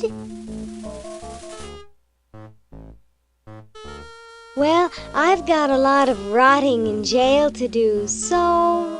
Yeah, me too. Oh, here I go out the door. Oh, I do so enjoy these freedoms that my forefathers fought and died for. Give it up. Sheesh. Lieutenant, I want to ask you something. It may trouble you. Ask away, sir.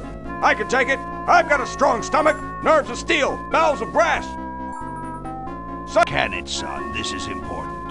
Have any of your friends seemed a bit firm lately? Ooh, ick! You mean like non-squishy and non-slimy? That's right. Come closer. I've recently become suspicious that humans might try to infiltrate us. No! Though basically stupid, they can be tricky. They may be in disguise.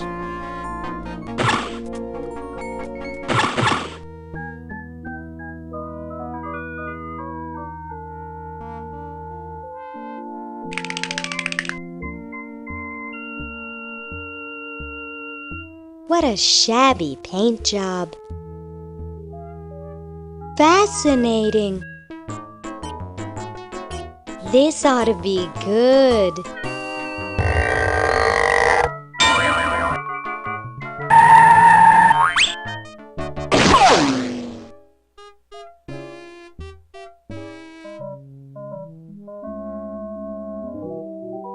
Gee, I hope that's not lead-based paint. Ooh. Ooh. I don't think so. I don't think so.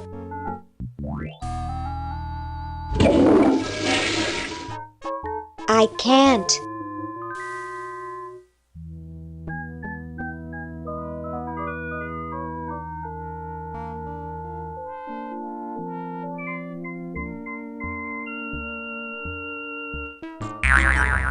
Well, what do we have here? Looks like a prosthetic rodent. Another specimen.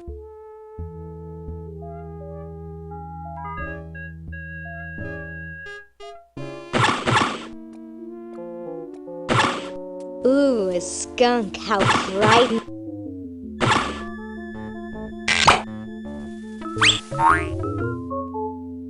Hey, look, a skunk.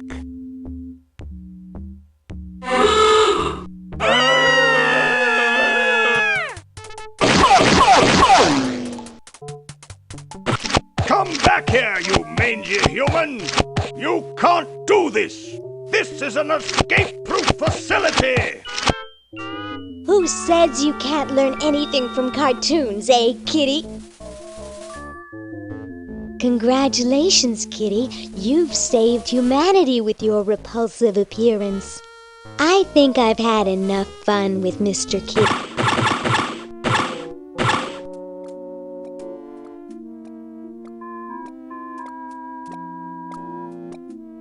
I doubt if I could budget.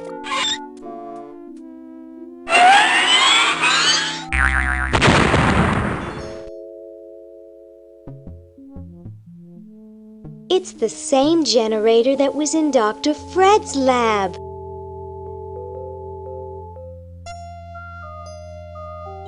Looks abandoned.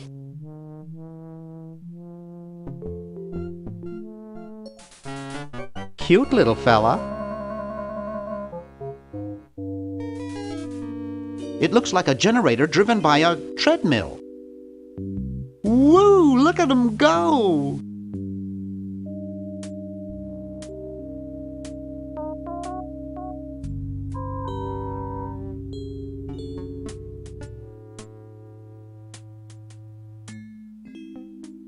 I'm sorry to do this to you, little fella, but it's for the future of the whole planet.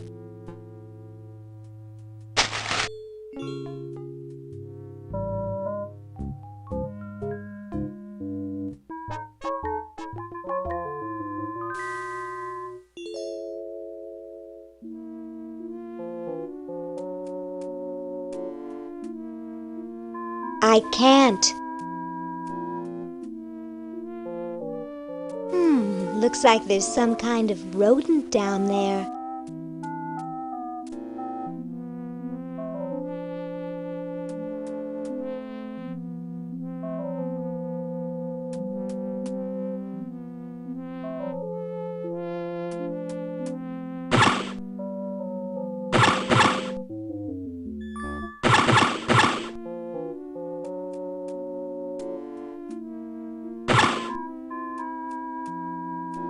Gosh, I hope this isn't like the primitive, dangerous microwave ovens of my century.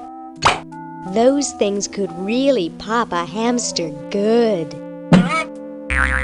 Uh-oh.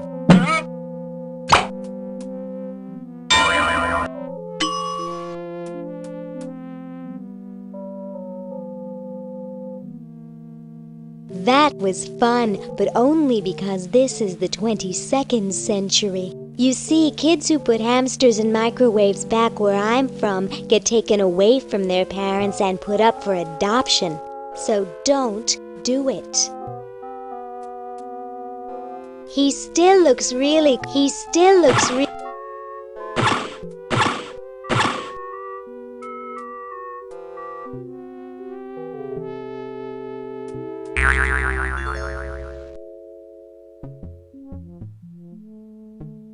He won't run, he just shivers.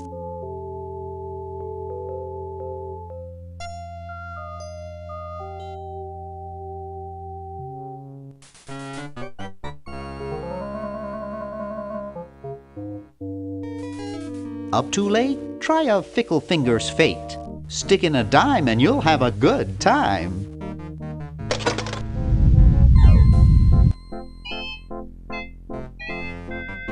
My grandma gave me one like this for my birthday.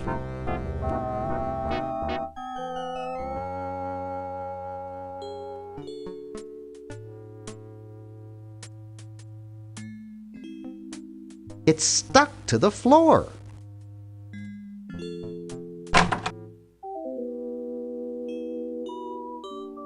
I guess not too many birds bathe in the evening. Hey, Ted.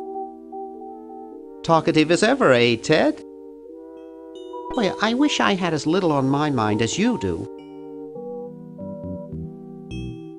No offense intended, of course. Boy, I haven't seen you since I was here 5 years ago. You know, I bet you'd really like my friend Hoagie. You could hit him over the head with a bowling ball and it wouldn't faze him. Well, I'd best be on about saving the world.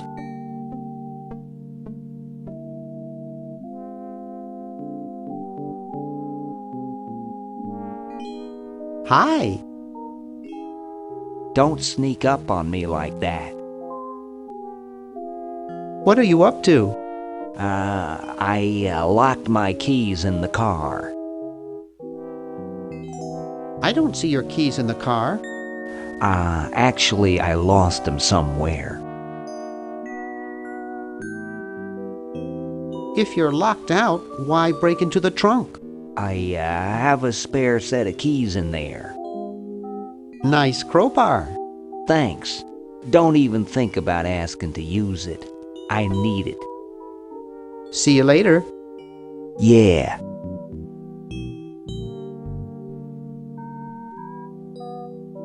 Here, perhaps these are your keys. Where? Gimme. Hey, thanks, pal. Keep the crowbar. Thank you, masked man. What sort of person would carry around this many keys? Maybe this one. Drat. Maybe this one. It must be one of these. What sort? Reminds me of the last time I had the flu. Reminds me of the last time I had the flu. It looks like pureed horseshoe crab.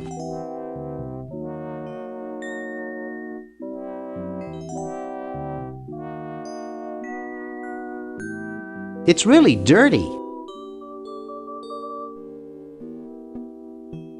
It's empty. It's empty.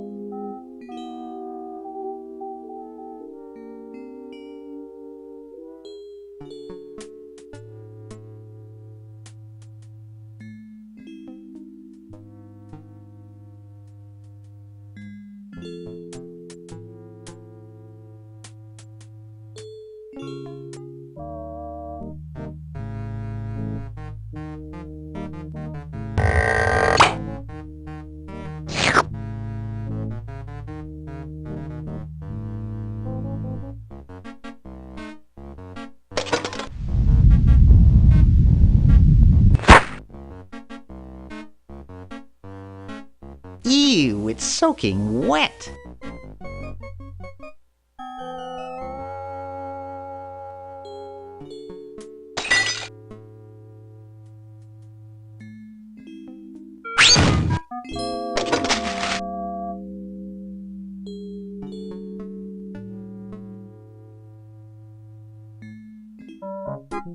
$1968,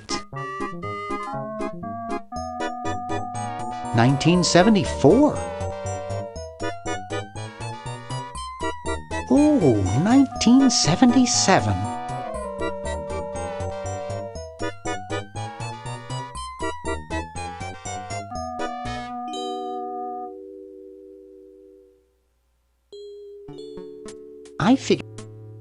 I figure this is about $876,600 worth of quarters.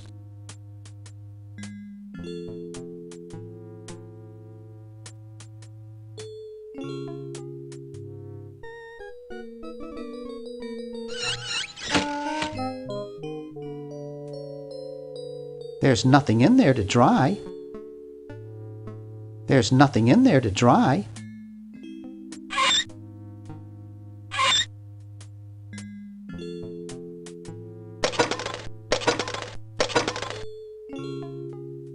Whew. It's sort of hypnotic.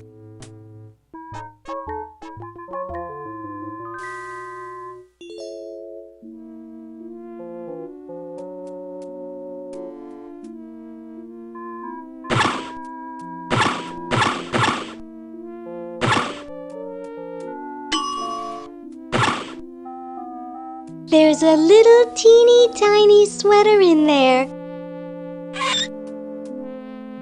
Ooh, cute. This ought to warm him up.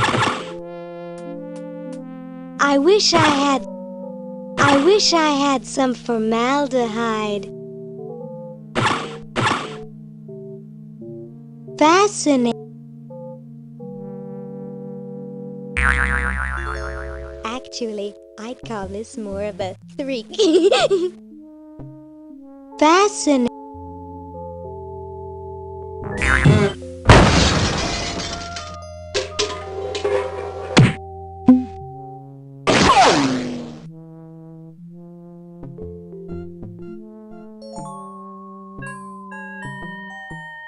Not my type.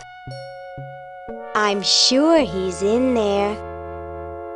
What I need now is a vacuum cleaner. Now, why isn't there a vacuum cleaner down here? Every American should have a vacuum cleaner in their basement.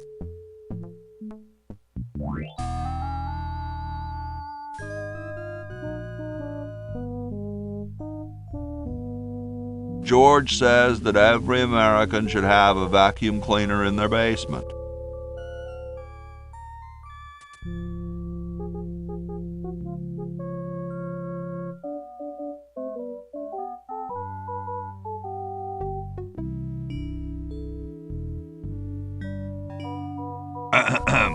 Boy, it's sure quiet in here.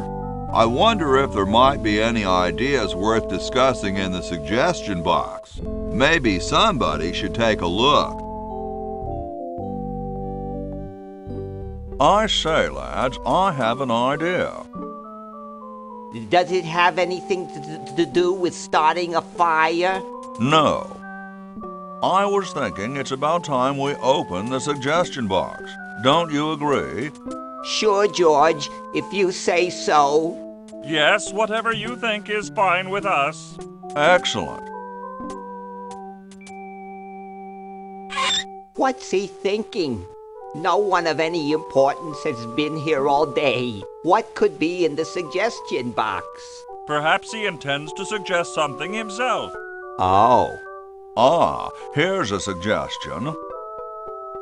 It says, George says that every American should have a vacuum cleaner in their basement.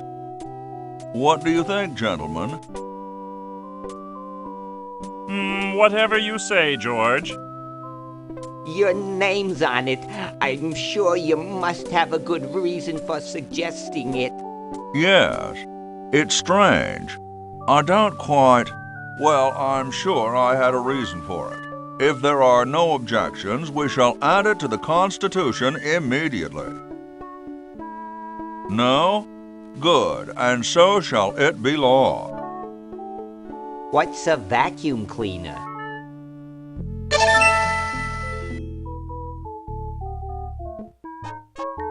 I don't think so. That's how you empty the vacuum cleaner, I guess.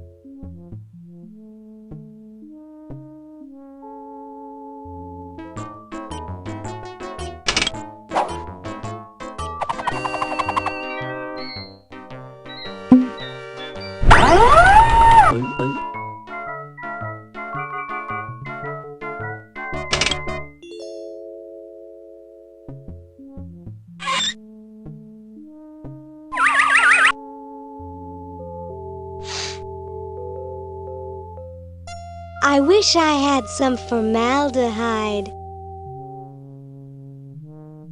Well?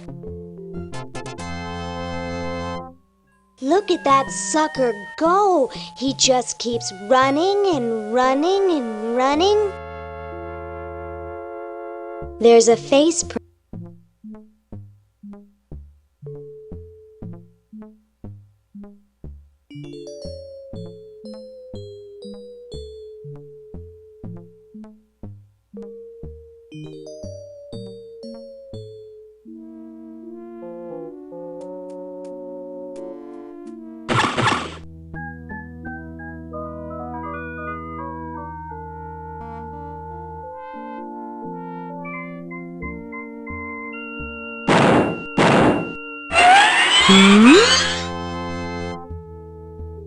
It looks ready to go.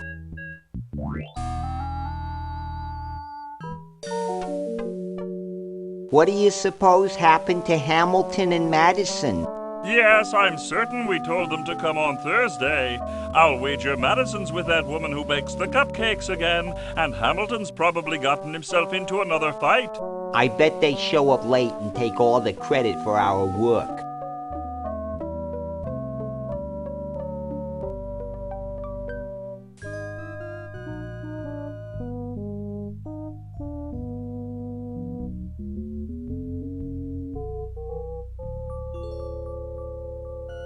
It looks ready to go.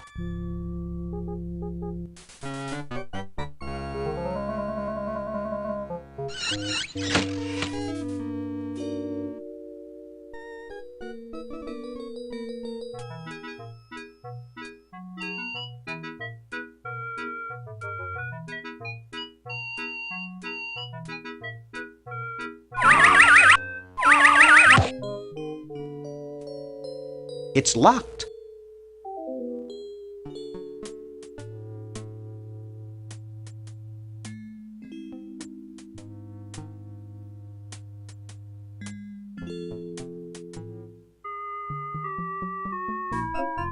Excuse me.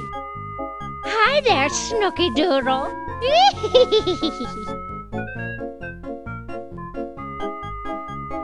This is quite an array of gadgetry you have here. It's the best surveillance system in the state.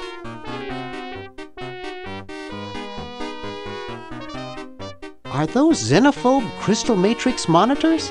They sure are. They're so clear you can see the fleas on the bedroom wall. Don't touch.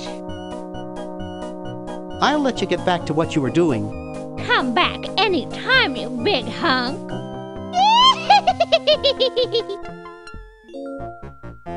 Ooh, baby, what a man.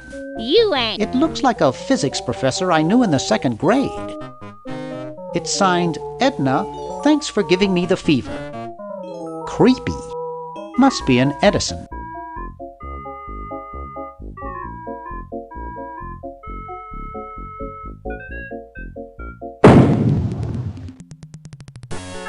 Well, you know what they say. If you want to save the world, you gotta push a few old ladies down the stairs. There's no tape in the machine.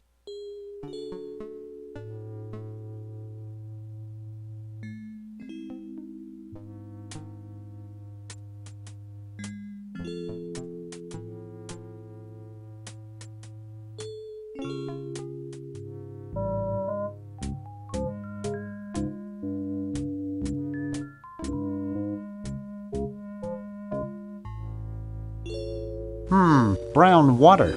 I think I could lubricate my car with this stuff.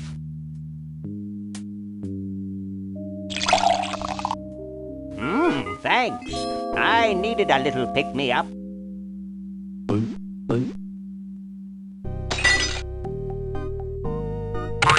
Must open safe. Must sign contract. Must provide for family.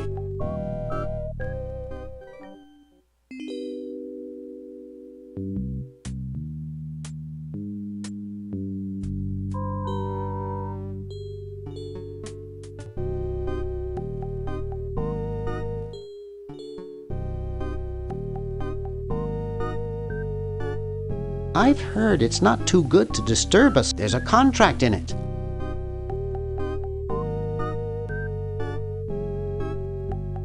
He almost took my hand off with the door.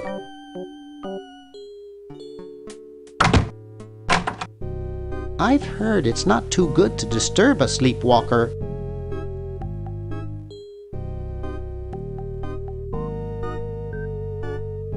I've heard it's not too good.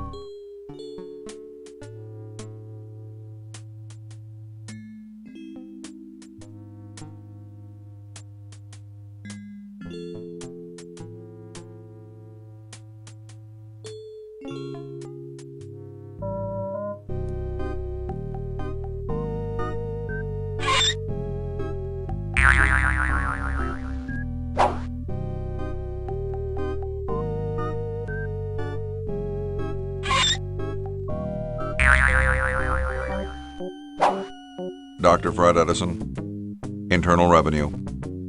Come with us. We'd like to go over some of your records with you. Upstairs.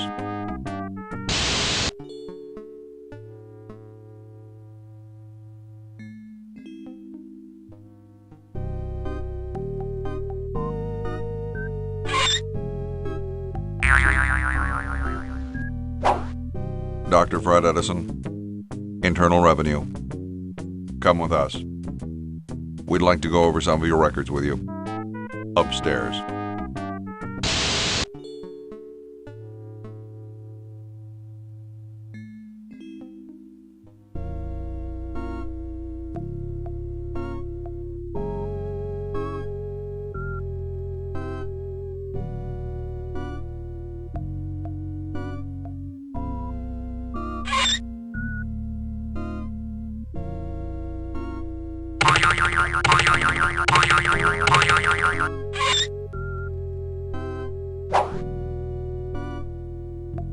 Dr. Fred Edison, Internal Revenue. Come with us.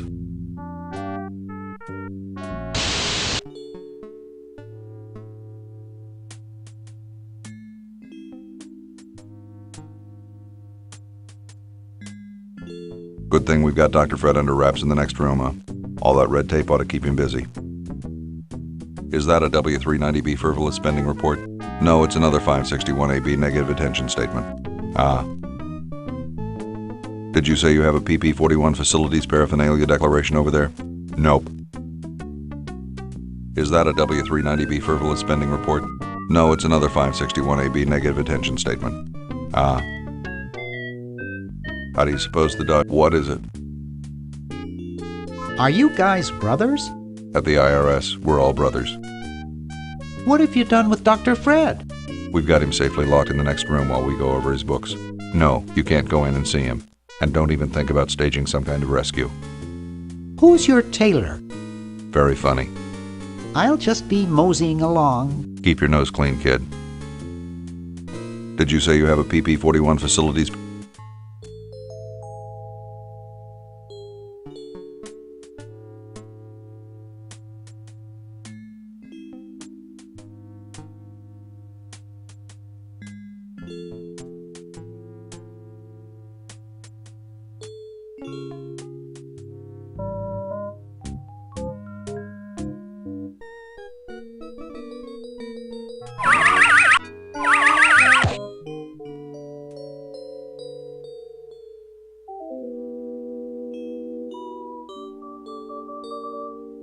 Seems to have a high tensile strength.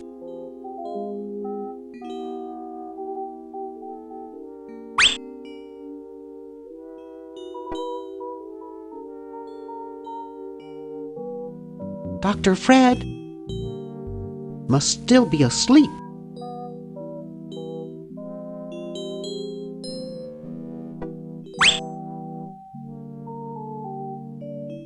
It's a primitive but useful venting device.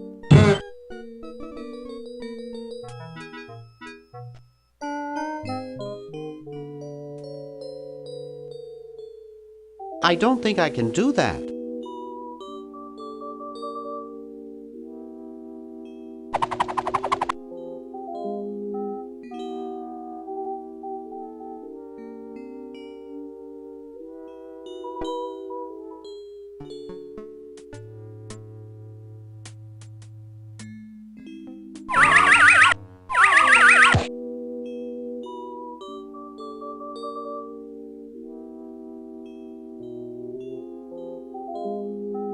I'd rather not.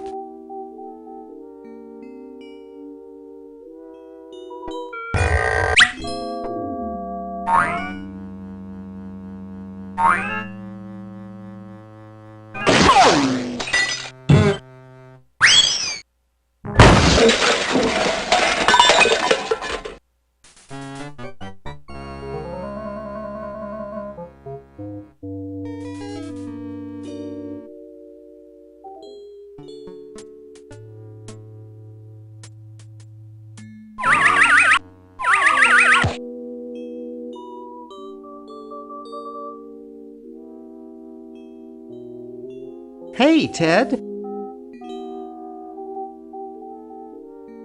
Well, I'd best be on about saving the world. Hey, Ted. Well, I'd best be on about saving the world.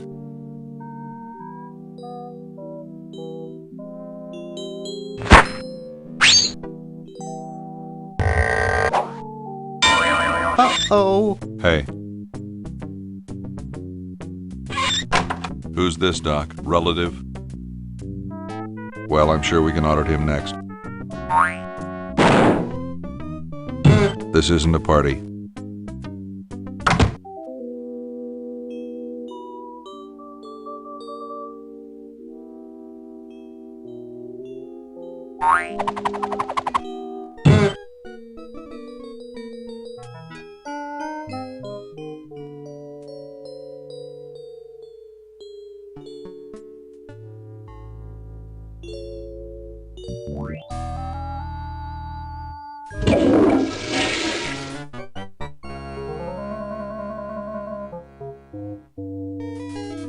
It's a vibrant cherry.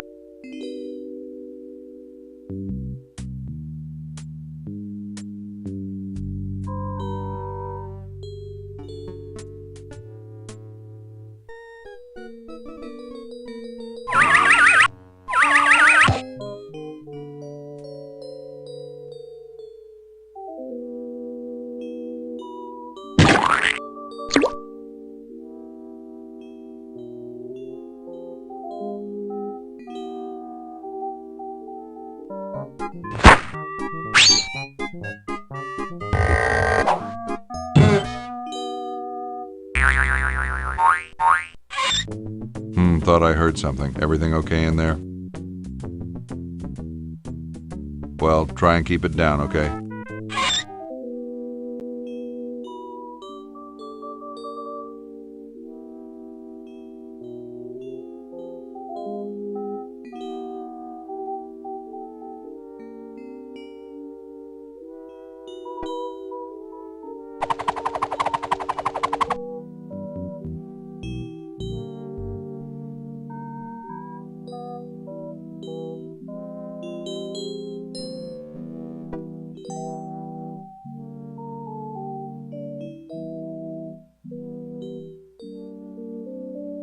Nah, I'm not going to make that mistake again.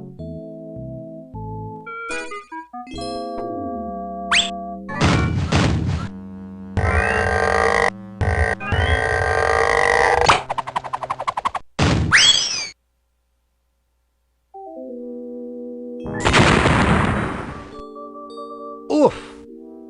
Dr. Fred, are you okay? Dr. Fred? I'd better get him to the lab.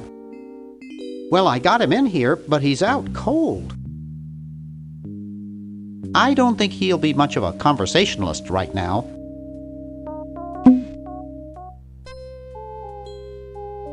He's already unconscious. Decaf might kill him, but it's worth a try.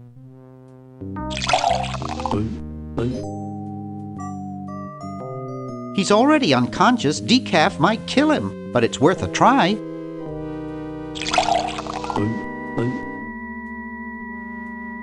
No, I like it the way it is.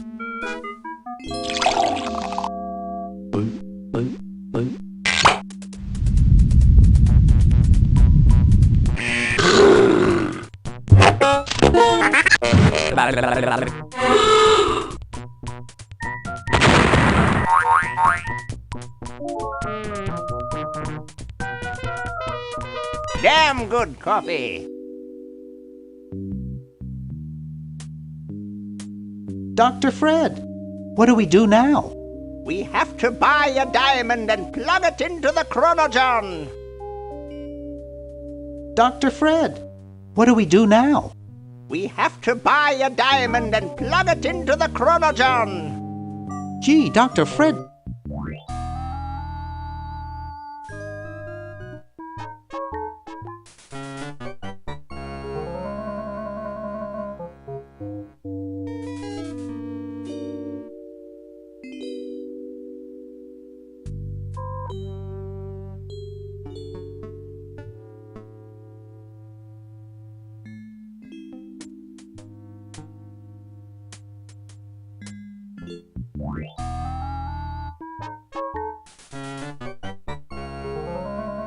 Spearmint, my favorite.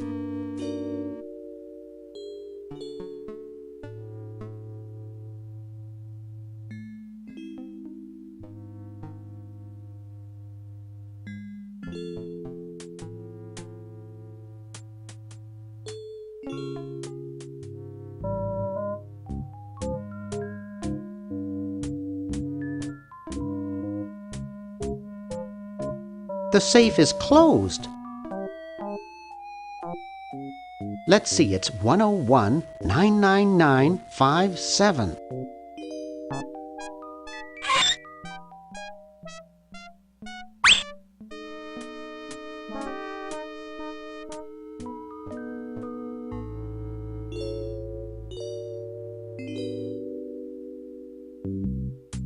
I got the contract for you to sign, Doctor. Sorry, I don't like to sign things that I haven't read. Okay, so read it first. I'm busy trying to think of a way to save humanity. I don't have time to read. Now leave me alone. Will you please sign this contract? I don't sign things I haven't read.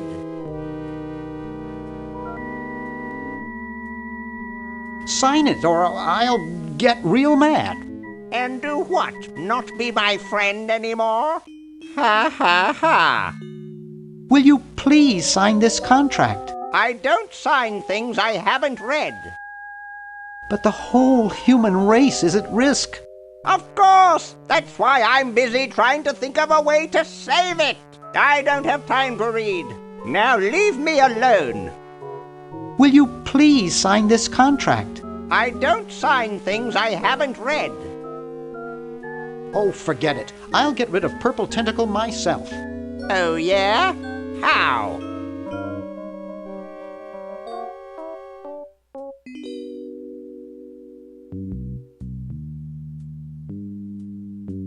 I offered Purple Tentacle a bribe and he took it. Where did you get that kind of money? I used one of your checks. Brilliant! I'll just stop payment on it tomorrow. Exactly. All I need now is your signature.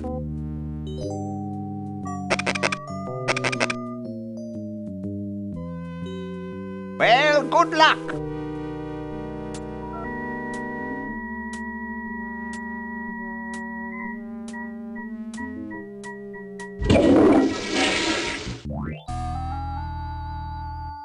It's some kind of legal mumbo. It's some kind of legal mumbo jumbo. It's some kind of legal mumbo. Are you sure we don't need to add anything about hideous, slimy, super intelligent tentacles? Don't be absurd.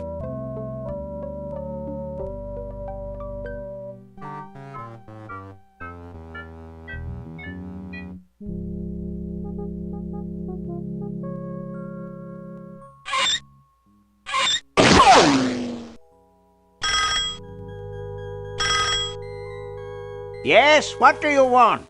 Hi there. Is this Dr. Fred Edison? Who did you think you called? Dr. Spock? Look, I don't have all day. This is Farley Croc at LucasArts Games. I just discovered your contract among some very old files, and, well, our lawyers say that we have to pay you $2 million in back royalties. For the use of your family in the Maniac Mansion video game. What? This is Farley Croc. No, I heard that, you moron. When do I get my money? Oh, right now. It's been credited to your Swiss bank account. Operator, get me a travel agent. This is an emergency.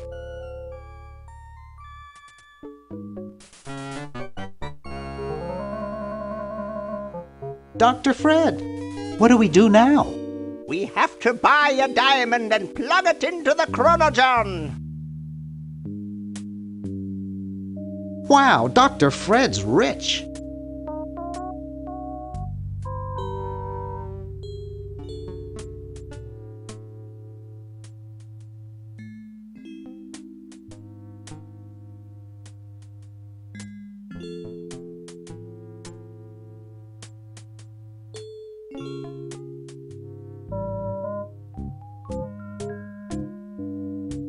Neat. Couch Potato Shopping Channel, Wanda speaking. I want to buy a diamond. That will be $2 million. Do you have a major credit card? I have a numbered Swiss bank account. What's the number, sir? It's 846-427-35327. Very good, sir. We'll send the diamond by pronto post lightspeed delivery immediately. Thank you for calling. Now that's service.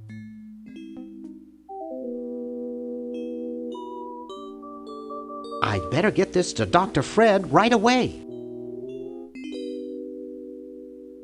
That should do it. Where did you get this diamond anyway? It was donated by a group of Girl Scouts who were in the neighborhood. How heartwarming.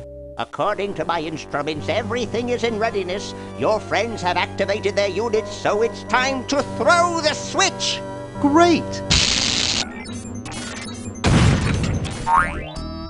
Hoagie! I'm so happy to...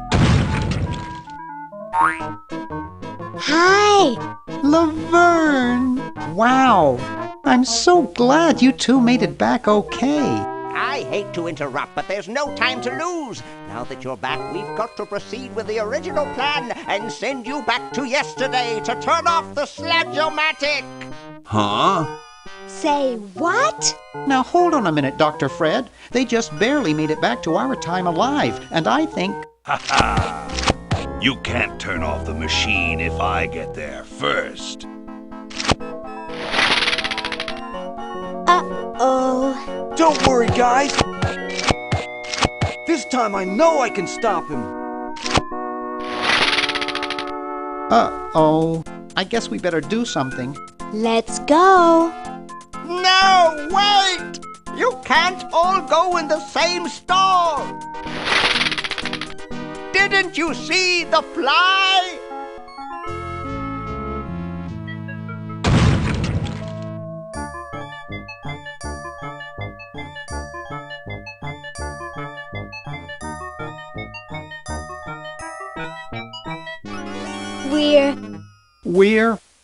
We're some kind of monster, dudes.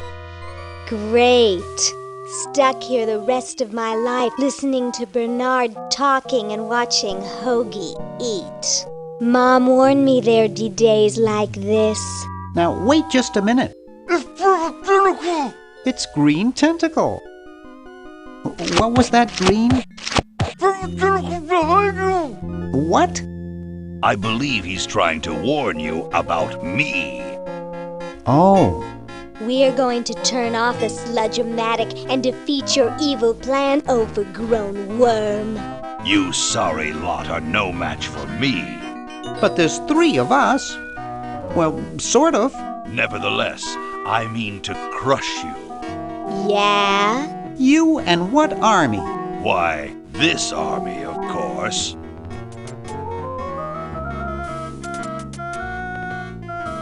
Yikes. You see, I've been busy. These are all versions of myself from the future. I've been bringing them back here using the Chronojon.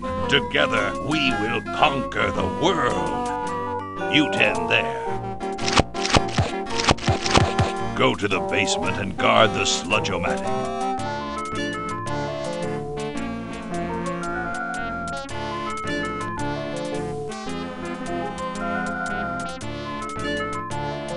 No one is to touch the Sludge-O-Matic. Now, creature, I must decide what excruciating tortures to leave them to me. I've been itching for a chance to test out my newly completed diminuator. Uh-oh. Excuse me. Us.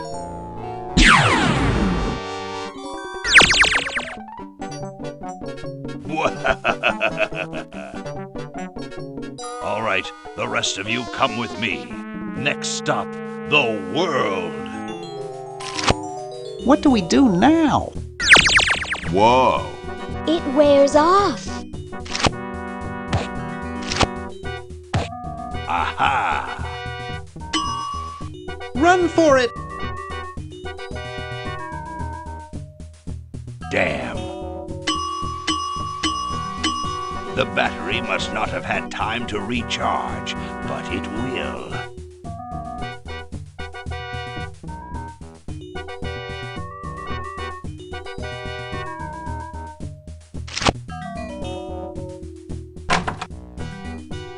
Shh! Maybe he won't find us. Yoo-hoo! Where are you, human?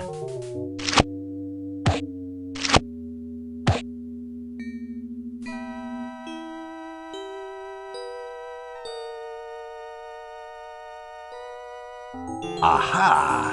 Uh-oh. Take that. And this. Drat.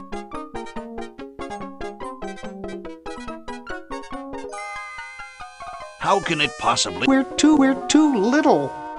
Aha! Uh-oh.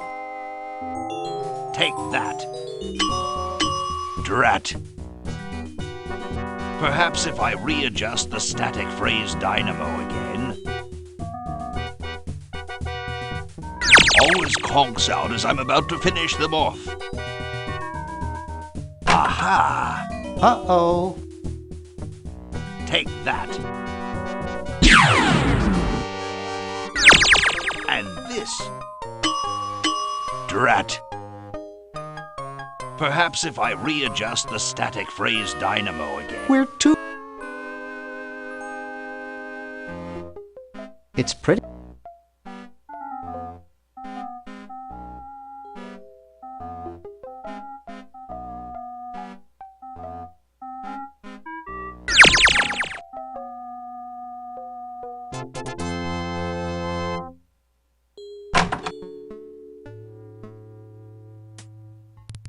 Wow!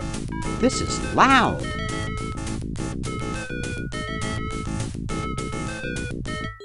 Whew. Hey!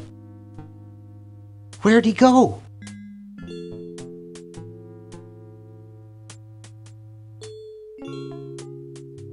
Neat!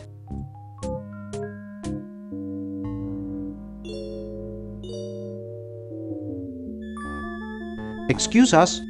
What is it? Could you let us pull that lever over there? No chance. Now, buzz off.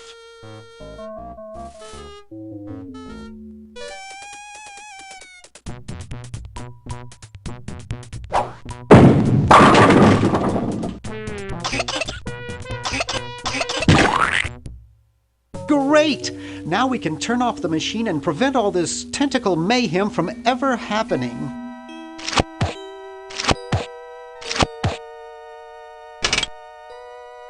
Well, I'm certainly glad that's over with. Yeah, let's get out of here.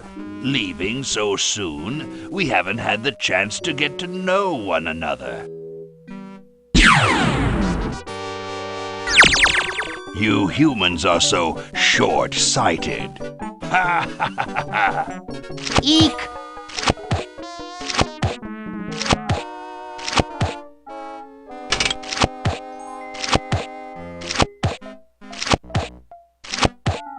Run all you like, you insignificant insect. Ha ha ha ha!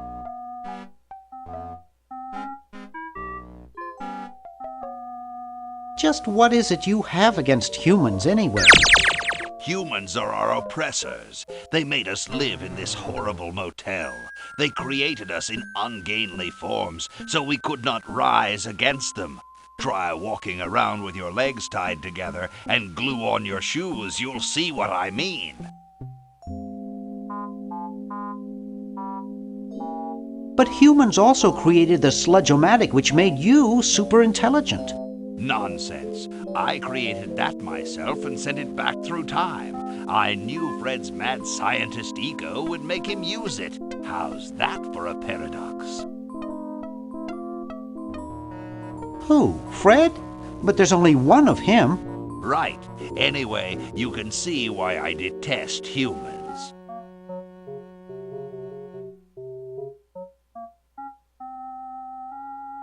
You're pretty handy with that ray gun. Center of the forehead every time. Would you like a demonstration? I bet you couldn't hit your own forehead. Nice try. Let's discuss your hatred of humans further. What's to talk about? I detest the whole cackling, hand-wringing lot of you. Sounds like you just hate Dr. Fred. I suppose you're right about that. I didn't start out hating all humans, just Dr. Fred. Why don't you zap Fred with the ray gun for a change? Perhaps that would be entertaining.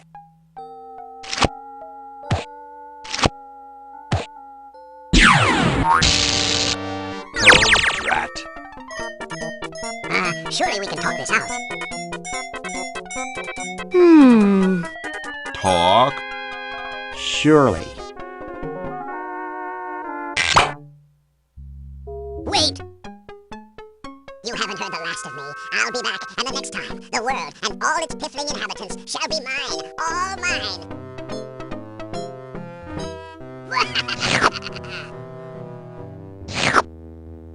All mine. Okay, little fella. Mail this to Siberia.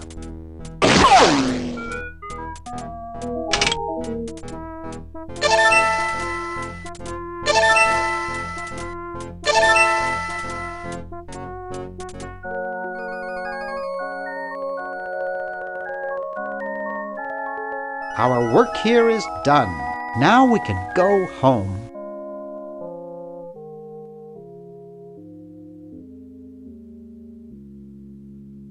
Well, kiddies, it's been more fun than a jumpsuit full of weasels. Now, kindly get your freakish hide out of my home. Please, Dr. Fred, you've got to get us out of this mess. We look terrible, and we can't buy clothes off the rack. I'm getting sort of used to it. Maybe we could go on the talk show circuit. Help us, Dr. Edison. You're our only hope. Oh, all right.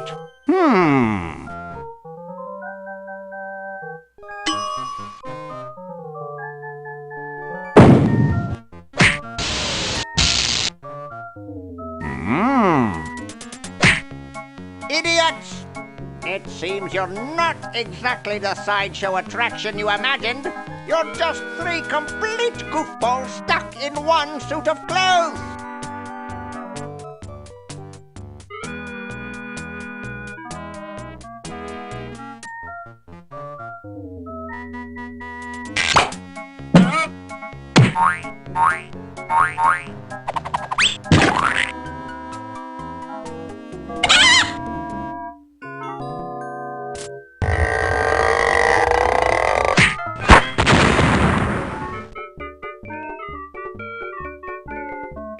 Well, I'm glad that's taken care of.